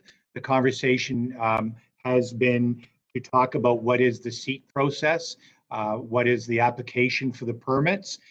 Right now, we will be waiting further direction about the pandemic and restrictions about gatherings that will dictate the outcome. But I can tell you it is extremely encouraging, and we were very welcoming to this email exchange between Pride Hamilton and our crime manager in Station 20, because it started off on the right foot. It started off well advanced of a proposed date, a date that I believe is the 30th anniversary, a significant milestone within the community. And if I'm nothing but encouraged that in fact that there's a conversation that's going on. I will add that within our recommendations and our commitment that we've shared with you this evening, we have understood as well, that has been depicted within the Bergman report, is that within our operational plan to make sure that we share contact information, to make sure that we understand a site map, we understand the impact, and we also understand the hurt that can occur if we do not act and we do not participate in the planning. We are committed to that, and again, we are encouraged because that conversation has already begun. I'll also defer now to Rebecca again. Thank you. Through the chair, Lisa Marie, I'd just like to add that we have, through our new EDI specialist, and we are focusing more on internal development, furthering the members' knowledge, skills, and abilities. We're trying to answer the call to change for an organizational cultural shift, and that's key for us.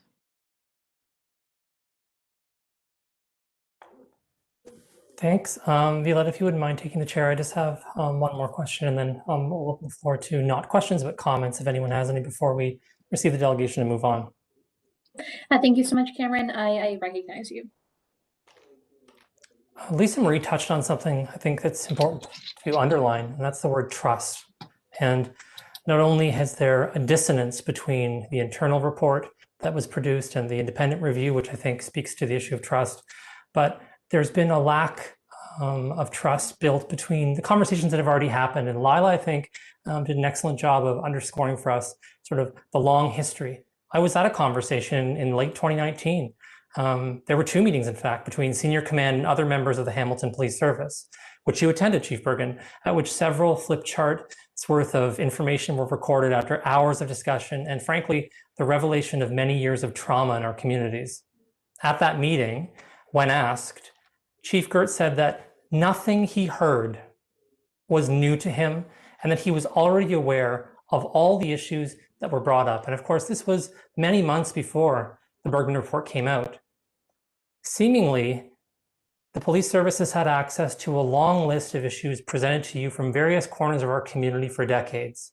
And so to the point of trust, what actions to date have you taken, and I mean actions, to address the concerns brought to you by the community during these and many other meetings that are completely separate from Scott Bergman's recommendations? So how have you addressed those, taken action on those recommendations apart from the Bergman report? Thank you very much, and through the chair, Violetta, to Cameron. One of the first things that we had done, which is independent to the actual Pride report, is, and it had been mentioned also with regards to hate in our community, we have committed to and we've implemented online hate reporting. From what we heard from those consultations and the flip charts that you heard of, that you made reference to, Cameron, we heard very clearly, I remember distinctly being told of a 14-year-old who's sitting in their home, fearful of police. How can that person trust or reach out? And with respect to the hate and the challenges of hate, when somebody is not even comfortable to come forward to tell us of their experience, when someone like Autumn is not comfortable for the fear and the historic challenges of being comfortable with policing, going online and allowing people to understand that from the comfort and the security of their own home. Hate is one thing that we have certainly committed to making sure that we can work with the community. Our commitment and the commitment that pre-existed the Pride report was also the internal support network. The internal support network had done a great deal of work with regards to the Rainbow Pride prom. They have done work with regards to their commitment to the flag raising and working with our community. We've also made sure that we understood the impacts of a strip search policy and the dignity and the respect that is required for police to make sure that we carry out our functions. We had also worked on our transgender guide and making sure that working with Cole Gately and other leaders within the organization to better understand that. So I believe that there have been other opportunities such as safe spaces within our facilities and within our community to make sure that our members are supported, as well as people coming in to have conversations. So I believe that we do have examples, Cameron, respectfully, that show that we are committed. Cameron, you started the meeting also to talk about some of the challenges of the pandemic. And some of those challenges is that we had received a report in June and in the aftermath of June 9th of 2019, as you also knew and experienced after having 2 meetings with our community. And Cameron, you are right. It's important that those were opportunities for people to tell us about their lived experiences, their personal experiences, and the impact of policing. But again, with Pride and the importance of our recommendations, in the absence of being able to meet in person, we have committed to those recommendations that we certainly could impact. To go back to the reason why we're here this evening is to ask for further assistance from this advisory committee, from anybody who is online listening, to further advise us, to further give us good counsel to make sure that as we move forward, we can actually meet the needs of this community to make sure that we can listen, we can learn, and we can do better moving forward. Thanks. I just wanted to follow up to say, I know I hadn't addressed this previously, and so I'll take, I guess, an opportunity to do so now, and then we can open this to final comments before we move on in our meeting. So I'm not seeing other people on the question list. I'm not sure if you understand the nature of our committee, Chief Bergen, but it doesn't allow for us necessarily to do exactly what you're asking for on the fly. So we got a delegation request, which was of course helpful, which did not articulate most of what you put before us today. And so I don't expect anyone here is going to be able to give you an answer in this moment about your requests. Though we appreciate you articulating them as well. And you may not know this, this committee doesn't function outside of its meetings. The city has extremely strict rules for how committees function. And we would have to look into how we would have those kinds of dialogues and conversations outside of these formal settings, what it would be possible to do with respect to working groups during COVID and other kinds of things. So the city's rules certainly play a large part in this. I know originally when you sent your email, the tenor certainly seemed to be one of, hey, let's have a meeting. And of course, you saw what happened. It became, hey, you're going to have a delegation request, because that's the way that the city understands these things. And so I will certainly confer with staff about this afterward, and certainly bring it back here for a discussion about what's even possible. But on that note, I just wanted to see if anybody besides myself had any final comments they wanted to make. Not questions for you to respond to per se, but you're welcome to hang around and listen if there's any comments folks have. Through the chair, and again, maybe this is not appropriate, but specific to the process, thank you. I don't know if we clearly understood that, so it does help.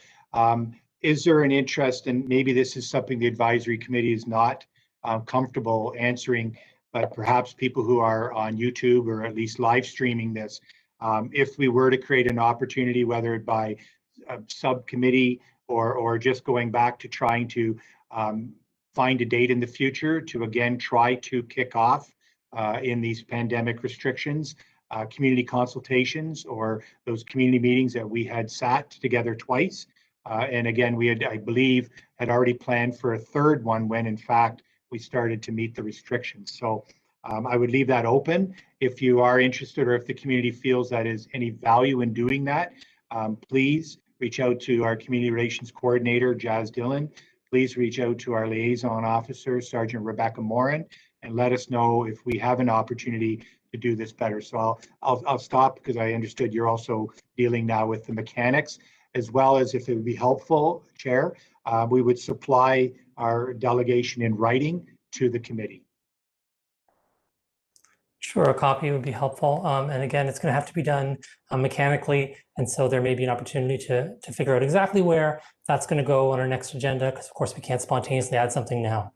So I'm sure that people have feelings they may wish to express, but we kind of have to do that in a way that's appropriate, that gives everybody notice and time, and allows the public to also participate if they wish to. So respectfully, we'll have to do it that way, which I think is the democratic way. So at this point, asking folks if there's any comments. And again, this is not, we're not going to formally receive the delegation at this moment, but there's nothing else further from you folks in terms of a delegation. And thank you for your time and being here. Some chance for comments from folks, and then we'll receive and move on. And I see James's hand, and then I'll go after James. I just wanted to suggest that I think that you're on the right track there in creating the space yourself and making it an open and transparent process. I really want a takeaway to be that I want the HPS to understand that regardless of individual members of our communities, politics and comfort level around police and any of that, we're not a monolithic community. There's going to be an enormous diversity of opinions and feelings around this, no matter what. But since 2016, it becomes a sort of overwhelming conversation when police insert themselves into our community spaces. And it makes it really quite difficult for us to get anything else done. It kind of takes all the oxygen out of the room and derails any other possible work that could happen. I mean, you witnessed that happen at our meeting in 2019 that you attended. it occupied a significant amount of the conversation that happened, that you were attending in uniform, and that wasn't the purpose of that meeting. So I would definitely encourage you to be creating these spaces, and also to make sure that these spaces are open and transparent, because that was another concern over the initial response, was that there was some feelings in the community that meetings where participants were invited and hand selected to participate were not appropriately representative of the diversity of our many communities that fall under our umbrella. So I think you're on the right path, thinking in that direction. Through the chair, James, warmly received. Thank you. We want to make sure that we respect all intersections of the community. We want to make sure that we are, again, I'll just reiterate, we do not want to impose, and we understand the damage, and we understand the challenges of doing that. That's why we've come here, cap in hand, for lack of a better term, to make sure that we ask the committee and we ask the community at large, what does success look like? And we respect that, and we will be open to make sure that we can rise to that challenge and hopefully achieve some conversations moving forward. It's for the betterment of all of us, certainly for our organization.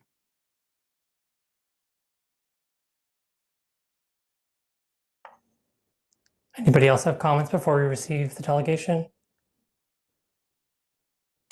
Okay, I'll certainly make a few final comments. I just want to say that the issue for me is trust. It's part of the issue. And I don't think that trust exists. I don't think that, I'll be honest, I don't think that the answers I received today, the questions I asked, really really emboldened my confidence and trust. There's more than a lot of work to be done here, and online tools aren't going to solve the problem. Internal support network reorganizings aren't going to solve the problem. And definitely what's not going to solve the problem is continuing to pursue members of the community who stood up to violence when police didn't want to or couldn't. And I really urge you, as you take away from this, to think that through, to think about what the impact of that means, to think about what it means for our community to stand up for itself in the face of that violence, and for you to continue to pursue those people. So thank you for being here. Those are my comments.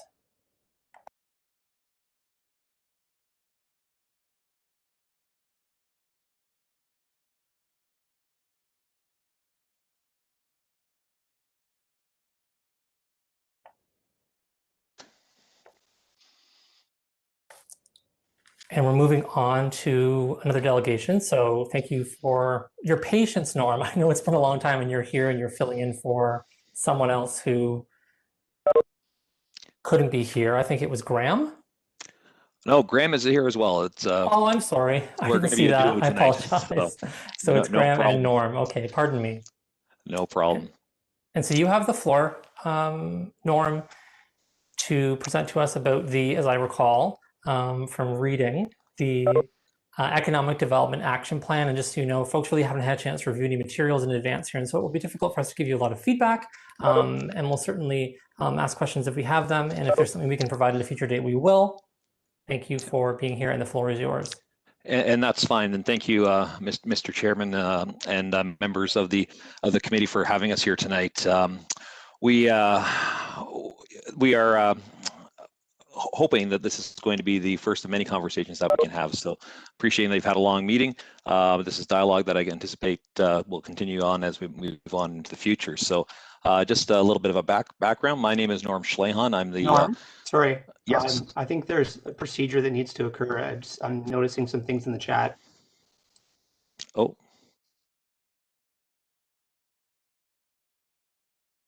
Oh. Do we need a motion to extend the meeting duration? Oh, I'm so sorry. I overlooked that. I apologize.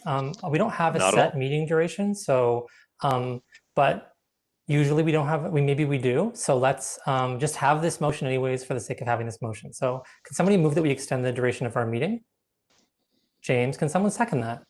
Violetta, all in favor of extending the duration of our meeting? Oh, So- sorry, discussion. Did any discussion Yeah. point there? Go ahead, Violetta. Yeah, so I think the discussion point is like sort of a straw poll of the members who cannot stay longer after a certain period. So are we extending it 15 minutes, 30 minutes, and who cannot, just for quorum purposes? So committee members, like who's unable to stay after a certain point?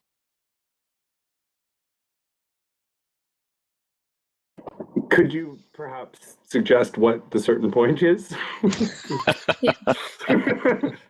Why don't we I left suggest 8:30 for now? So in case, and let's set that as the target 8:30 and see if we can do that.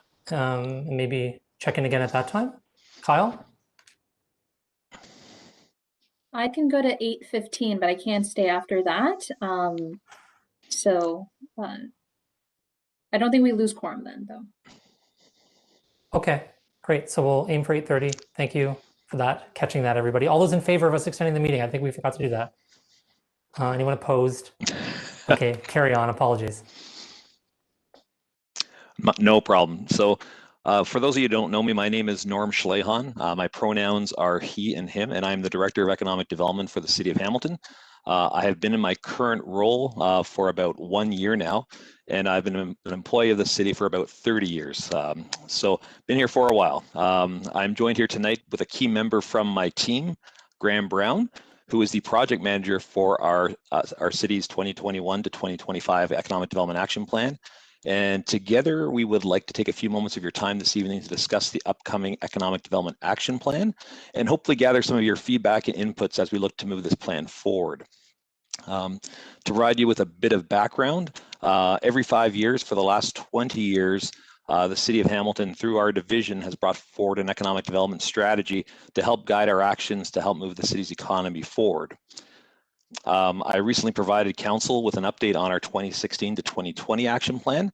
And in an ideal world right now, we would have liked to have our 2021-2025 action plan in place by now. However, given the current COVID situation, it has been slightly delayed, but we hope to have it completed by the end of Q2 of this year.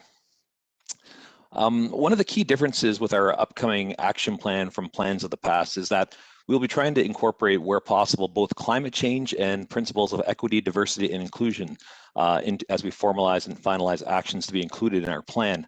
Both of these lenses are key priorities of council. They were also considered in the preparation of the Mayor's Task Force on Economic Recovery and the Just Recovery Report as well. I'm going to let Graham further elaborate on some of our engagement to date, but from our broad engagement over the last year, it is clear that there should be some large-scale economic development action related to equity, diversity, and inclusion added as an action within our plan. And we'd like to further explore that here with you tonight. So we are here tonight to start this discussion and see how your committee could potentially participate in helping moving this action forward.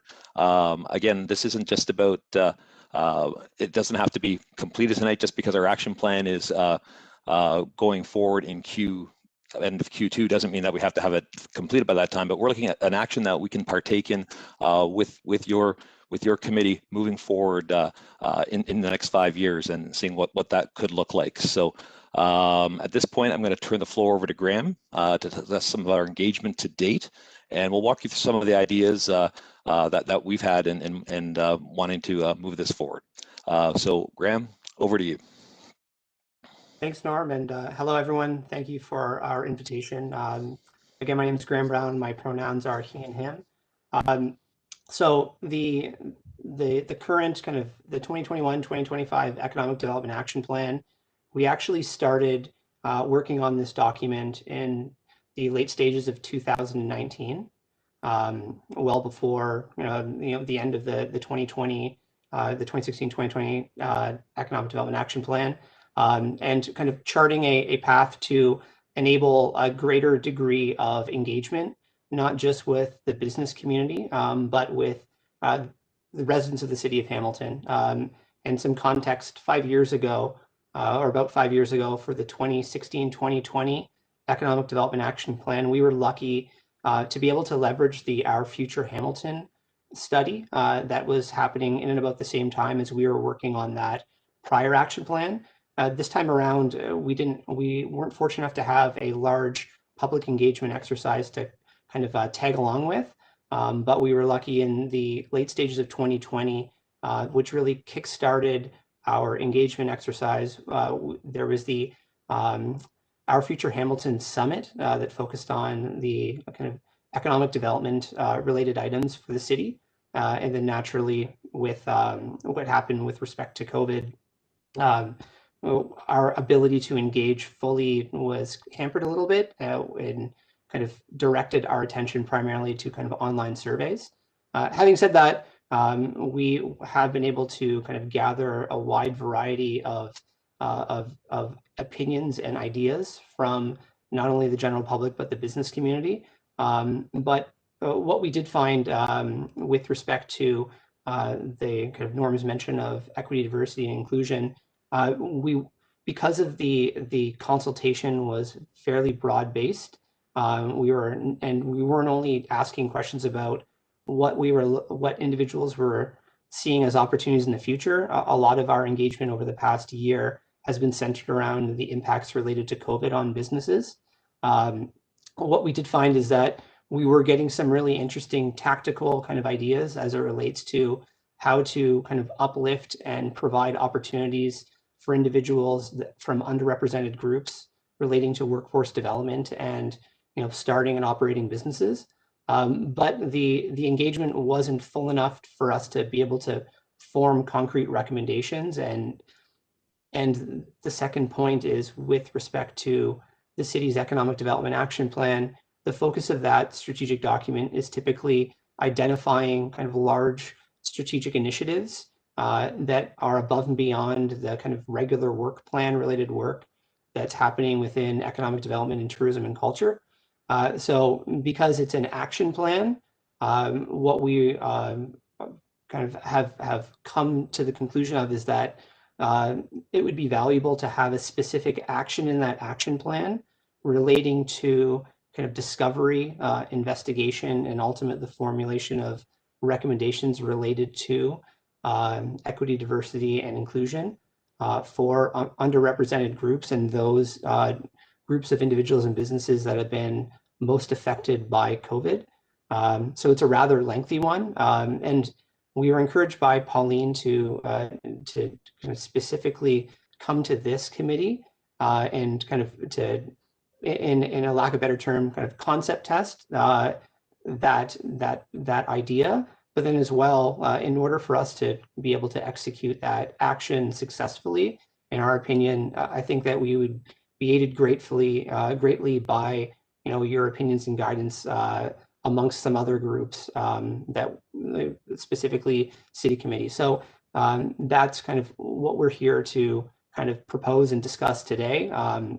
We understand that there are lots of information that we haven't had access to that I think warrants kind of its own kind of study and investigation, not tagging it onto a larger overall engagement exercise.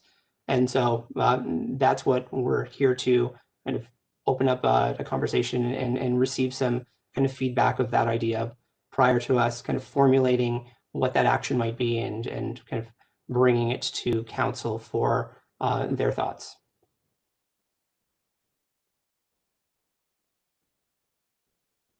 And so I would say that if there are any questions related to it, I know that the vernacular of the city's economic development action plan specifically related to kind of what is an action. If people are unfamiliar with that, I would be more than willing to kind of provide a high-level overview. And maybe I can give a couple of examples. And so in the prior action plan, we had identified that it was important as an action for each of the key industry sectors within the city to do a key industry sector study. And that study would be research specific to that sector that would then include potential recommendations. So the action is a rather large item that would include one or more potential recommendations or courses of action that staff or staff and community partners could help kind of jointly execute. And so with respect to the scope of what an action is, we thought it was most appropriate to kind of further study and do a kind of capacity map of what those existing services might be out there, identifying gaps and opportunities, and then to pursue strategies over that 5 years to kind of fill those gaps, though, and to kind of create that quote unquote perfect smile. Thanks. Thanks for your. I'm assuming. Do you have more? I'm so sorry. I don't. I think the idea was to kind of bring to this committee one, a general update of kind of what economic development is up to with respect to the Economic Development Action Plan, to provide guidance that, you know, there has been a rather robust amount of engagement through primarily online means based on kind of the means in which we had available over the past year, to acknowledge that, you know, there are additional great insights out there, to acknowledge that the kind of broad consultation has been valuable, but from that we've identified the need to dive a little bit deeper into certain subject areas, EDI and its implications and opportunities relating to economic development, workforce development, and business creation and operation is one that we think warrants greater investigation. And, you know, we're looking for your thoughts, opinions, and guidance relating to kind of how to frame an appropriate action, and to understand if there's an interest in this committee playing a role in from a guiding and review perspective of that action. Thank you. Violetta's got to go in 1 minute. So Violetta. Thanks so much, Chair. Through you, Chair, I guess this is more of a statement than a question. Without making any assumptions, I do hope that both of you have looked at the Just Recovery document that I also helped to work on. So lots of really great information there, including some analysis that, of course, like, you know, doesn't encapsulate all of the different needs and perspectives of the Two-Spirit and LGBTQIA+ community, but a notation in there as well. But really important notations in there about how to get that EDI in practice, which is, of course, looking at the City of Hamilton's own procurement strategies and methods, which is pretty rigid and unfortunately doesn't necessarily include an EDI lens at this time, but could in the future if those things were adjusted. And it's really hard for me. I guess one of my questions is maybe something you can elaborate on for other folks is, it's hard for me to imagine what that kind of like economic plan looks like from the city in terms of what the city can invest in. But I guess some of the things that I think would work for folks in our community includes, you know, small business loans or ways to reduce barriers as it pertains to permits. I mean, for me, it's hard really to imagine any kind of economic recovery in Hamilton that doesn't center housing at the front of it, especially since Hamilton is growing and unfortunately, or fortunately in some cases, but is growing a lot from external folks moving into this community and pushing out those who need the affordable rent. That includes queer individuals who are losing their housing to evictions or renovations. So I think those are really key pieces about protecting what we already have. I know we're always looking for innovation, but I hope that we aren't, you know, I think it's imperative that you do community consultation, but I hope you also look to some of the documents that already exist and have been produced in Hamilton. But if you could, I don't know, share a little bit about what those strategies or what economic strategies have looked like in the past, so we have a better scope of what it is that your department is recommending for the future. So why don't I start off through the chair to Violetta. I'll start off and maybe I'll let Graham kick in as I finish. In terms of what action plans have looked like in the past, I can tell you that last year's the last 5-year iteration was drastically different than the years before. Years before were very thick documents, as our former director said. You know, we had probably a 2-inch thick binder that had a lot of strategies, a lot of recommendations, but probably not a lot of actions. But this last plan, and we'll be happy to share that with you after the meeting in terms of what the last plan was. it identified 61 specific actions across a number of areas of focus, and basically that helped guide our work plan. The actions are defined as things that are on a staff's work plan, or that can be worked on in consultation with a community partner or community leaders. So it's not necessary that the city necessarily be the one leading it, but we could be partaking, supporting that initiative to help move it forward. And it's not only from a monetary standpoint, but it could also be from just a staff intelligence side on that as well. Violet, I can tell you that most definitely the Just Recovery report is being considered. In fact, it's that along with the Mayor's Economic Recovery Task Force are two documents that are being referenced, and it's probably because of that Just Recovery is that we're here before you today seeking some additional guidance as well, because we want to make sure that we're covering all the bases and hitting exactly what is important, because the Just Recovery, it's a very large document and lots of recommendations, but we do want to make sure that we're doing some additional consultation right now just to meet with groups like yourselves in the community to help move this forward, making sure that we're hitting all the right marks. So you did mention something about procurement as well. That definitely that is something that was identified both by the Just Recovery and with the Mayor's Economic Recovery Task Force. Small business loans we're in there as well as expediting the permitting process as recommendations and actions that were suggested moving forward. So those pieces and housing was definitely in there as well. So the action plan, like I said, it has not been finalized. We're in the process of trying to finalize and articulate what those actions may be and how we're going to categorize them. But this is just a check-in with yourselves and see if there's a larger action that we can partake in for the next 5 years. Graham, I'll throw it over to you for any additional insights. Yeah, and just to kind of add to that, one very simplistic way of looking at the Economic Development Action Plan is that it is a list of lists. That an action could potentially be a list of things or a list of kind of recommendations that you're checking off. So when I referenced the sector strategies, that provided an opportunity to dive specifically into that sector, that subject matter, to look at that in isolation, and to create recommendations that staff could kind of work through or pursue over a set period of time. The difficulty with the Economic Development Action Plan as well is that all things that are related to the economy aren't necessarily kind of owned and managed by the Economic Development Division or the Tourism and Culture Division. They're all kind of intertwined, but there are other components of the city that own those specific portfolios. And what we're trying to do with the Economic Development Action Plan, and what we attempted to do, and we're told that we did a decent job 5 years ago, was to draw linkages between some of those other strategic documents so that they all don't exist in isolation, that they reference one another, and where they do kind of swim in a similar path, kind of highlight that.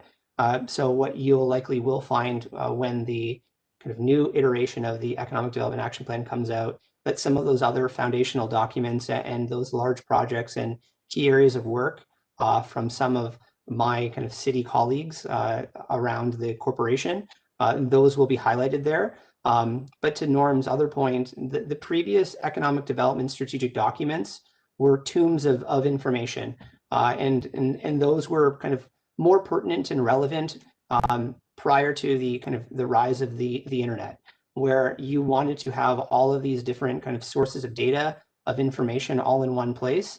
So it made sense to put it in that 2, and that might be generous. It was probably closer to 3-inch binder. And it was really kind of a long definition of everything in Hamilton, everything that is economic development related.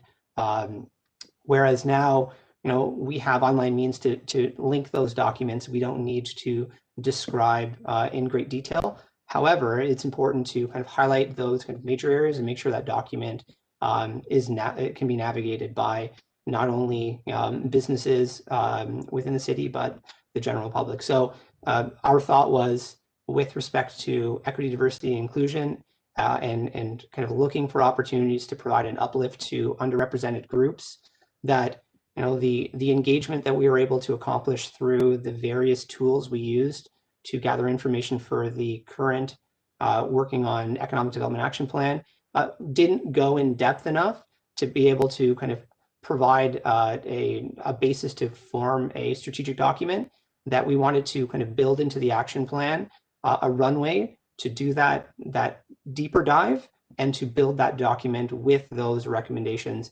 And a natural kind of first step to build a document like that is to reference recent work that's been done. And I think we're very fortunate. One of the kind of few benefits to the terrible situation we're experiencing globally is that it's provided a call to action for lots of individuals to gather, to do some good collaboration together and provide recommendations. I can't remember a time when there's been that many documents and that many ideas that have been articulated and vetted and put forward. And that's a good source of it. But having gone through that, it isn't specifically kind of focusing on some of the strategic and tactical opportunities to provide that uplift. It's sometimes it's very general, and the direction is to kind of investigate and then to do that work and to do that implementation. So we want to make sure our idea and kind of what we're bringing to this committee is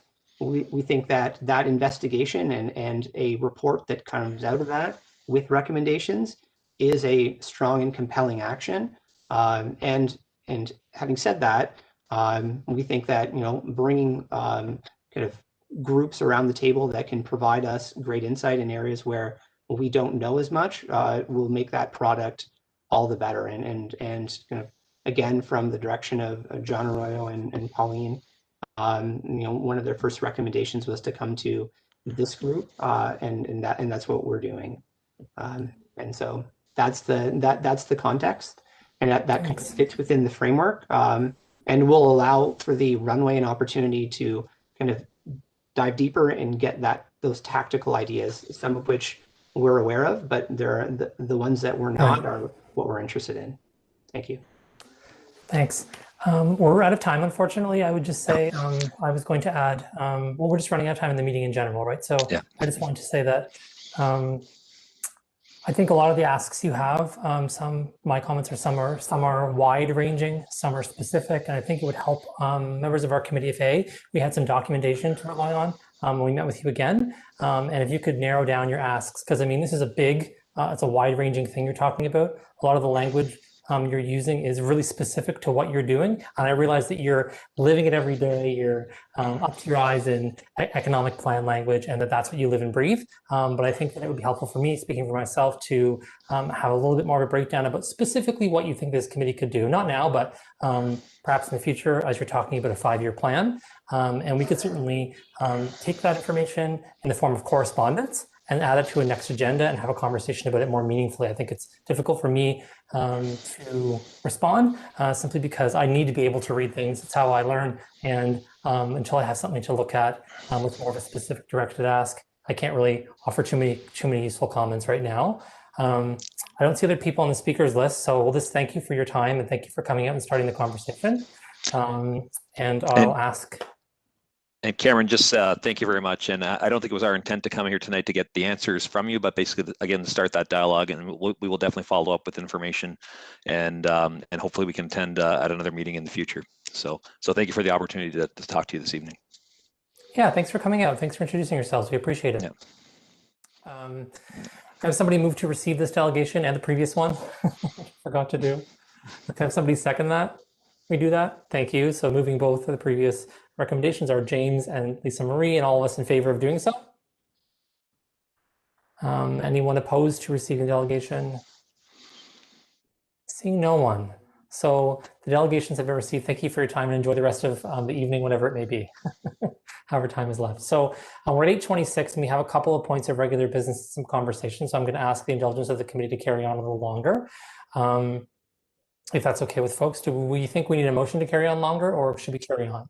I'll leave that to James, who's got more experience in these things than I do. I think we need a motion, but I also need to let you know that I can't stay longer. I think you still have quorum if everyone else can, but. Okay, and we'll try to wrap up those 2 points of business quickly. So can we move to extend this for another 15 minutes to do so? Is that okay with folks? Have somebody move that we do that to 8:45? Autumn's going to move it and seconded by Lisa Marie. All those in favor of 8:45? Great, thank you. I'm going to move briskly. That carries. So on to items under regular business. And so I want to give chance for Jake for a couple of minutes. And sorry if I'm abbreviating this. I don't want to. This is an important thing. And I'm sorry it's coming at the end of our meeting. But wanted to give a chance for folks from the public to participate as much as they could. It's item motion to approve a new land acknowledgement for use by the LGBTQ Advisory Committee. And it's moved by Jake, and you can find it online. And we'll need someone to second this motion to put it on the floor. And then I'll give Jake the opportunity to talk. So Kyle is seconding it. And Jake, did you want to speak to this before we vote?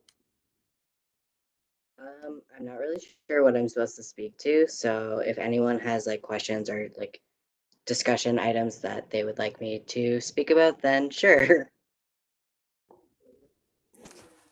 Well, I'll see if anybody else has comments. I'll go first, just to say thank you so much for taking this away, for working on this, for drafting it, for bringing it back, and for like turning your mind to something that I think is going to make our committee better. I know we've kind of had this weird nebulous thing where we've used all these different land acknowledgements for periods of time and haven't had one, and especially coming from Indigenous youth and folks who've turned their mind to this. I think it's going to be wonderful to have something that we can call our own. So just want to thank you for that. I read it. I think it's great. I have no comments on it at all. Other folks, any comments before we vote?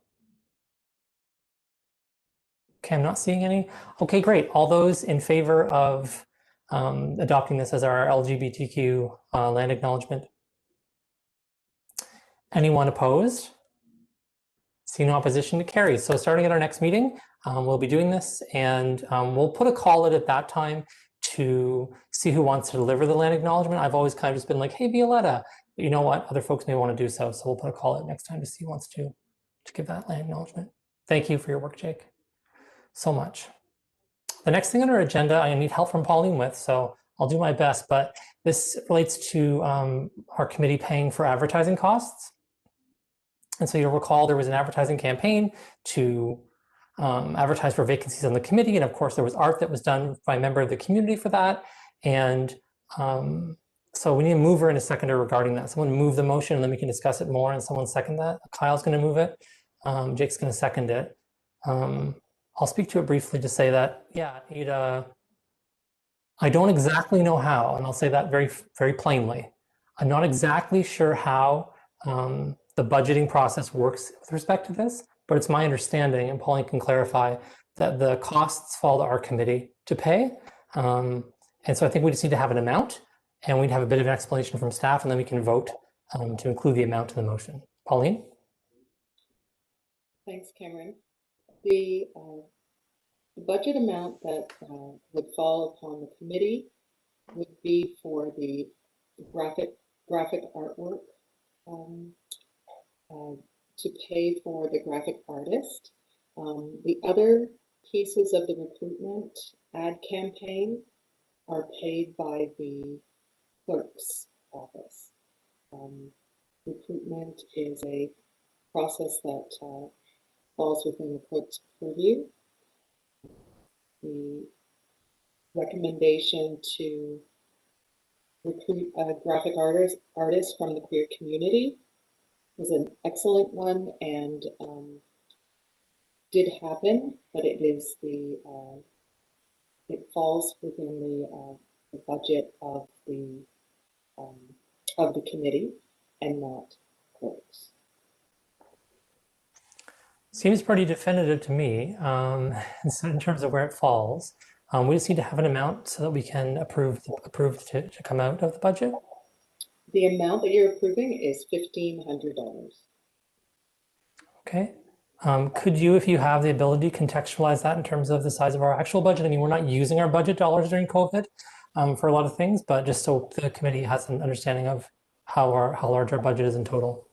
Your budget is $3,960, I believe, and you have reserves of I believe to be double that, 7,000. I'm sorry, I don't have it in front of me, but those are relatively close numbers.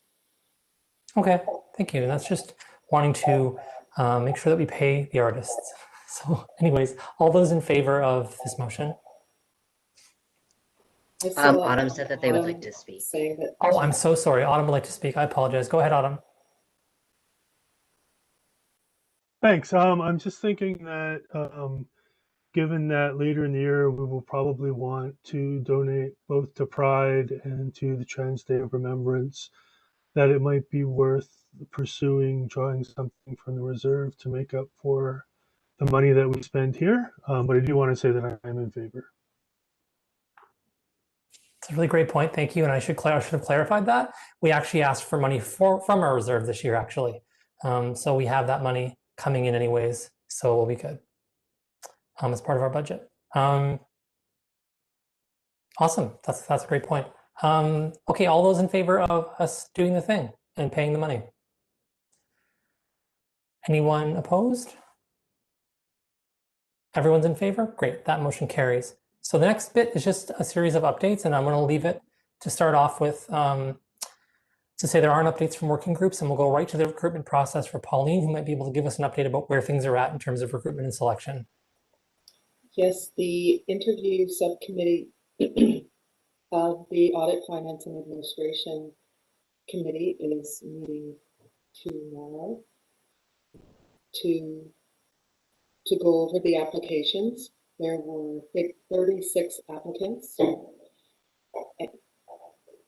36. And sorry, Pauline, we're having a little trouble hearing you. If you could speak up a bit, that would be great. Sorry. Sure, no problem. Before the meeting, I counted, and there were 36 applicants. The interview subcommittee will meet tomorrow. I don't know that they will simply appoint members or whether there will be interviews. That will be up to the interview subcommittee of AFNA. Thanks, Pauline. So I'm just going to give a brief update on, unless anyone had any comments about that. Sorry, we're still on this item.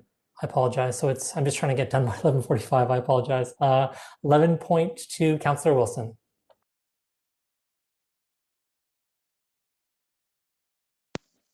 Sorry. Thanks.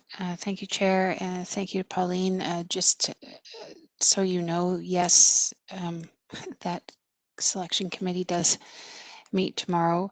And apparently I am the chair of it. So I wanted to share that with you. And I haven't seen anything, so thank you. I'm going to ask you a skill testing question, if you don't mind speaking. Oh, gosh. Councillor Wilson, sorry. It was a contentious issue for our discussions previously, very contentious issue, that a lot of people didn't receive interviews in the previous rounds. Will you be advocating that there be interviews this time around?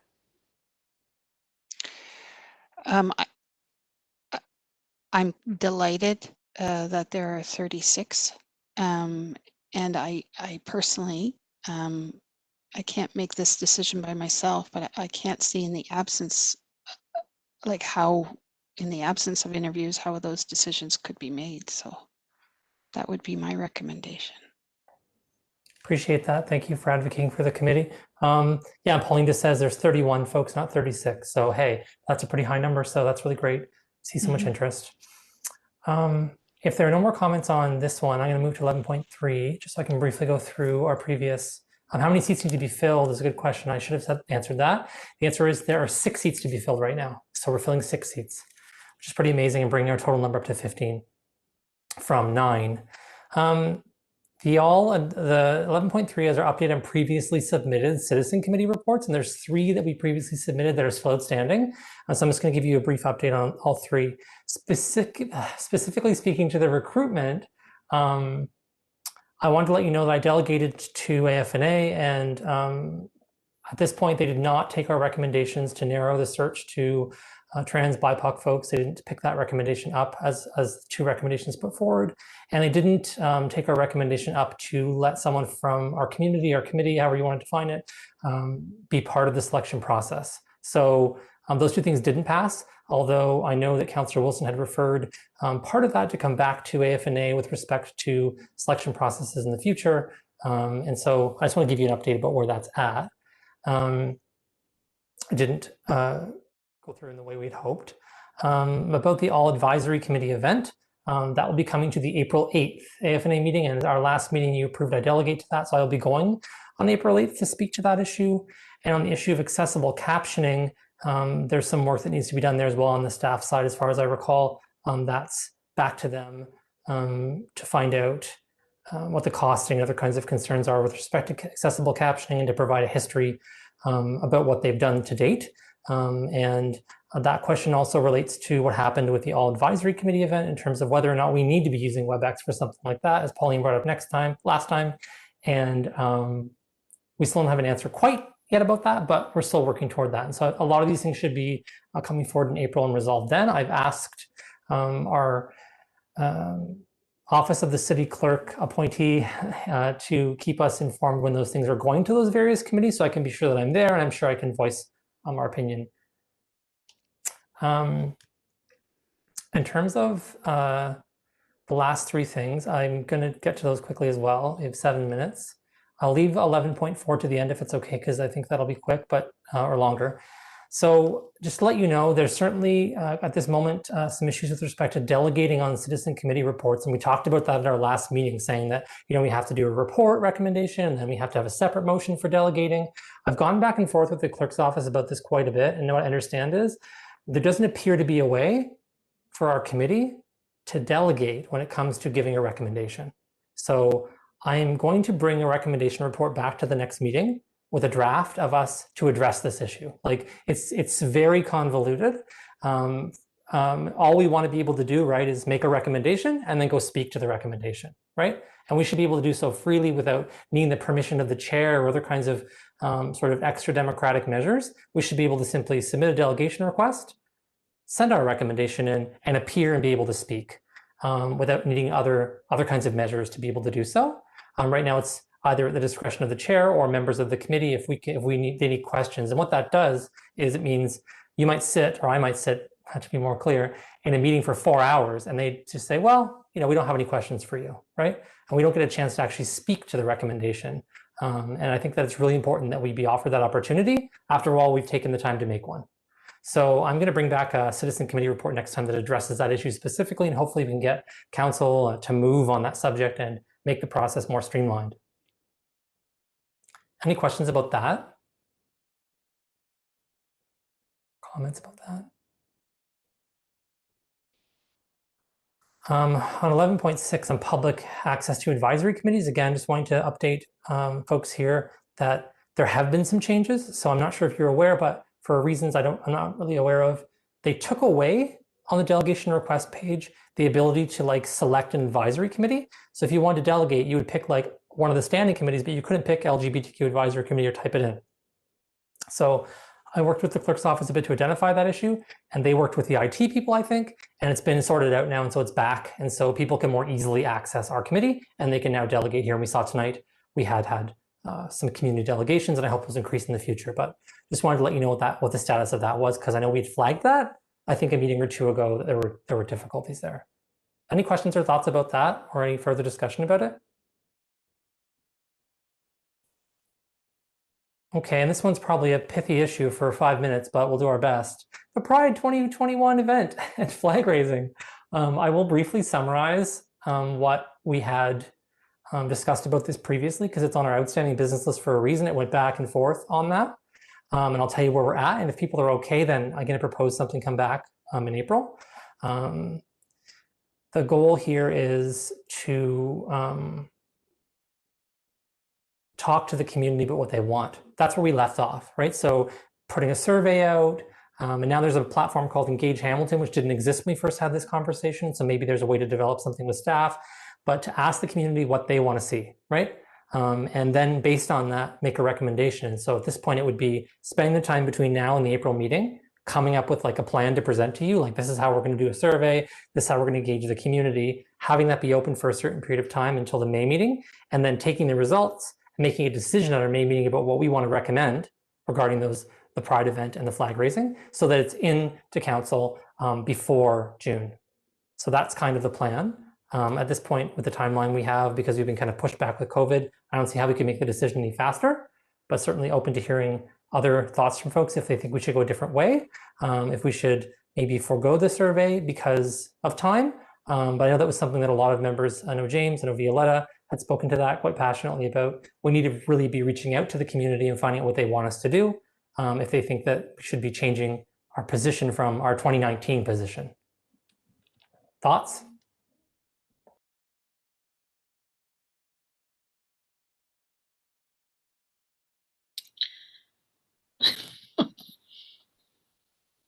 All right, I'll go first. I wasn't on the committee back in 2019. What was the position back then? Oh, the position was that we not have a flag raising, and so there's been a rather contentious motion. I can certainly send you the whole motion if you'd like to read it. Or it's in our last minutes as well because it was formed part of a discussion there. That's right. But yeah, it was that we not have a flag raising, and there was various reasons cited why. And you had asked the community.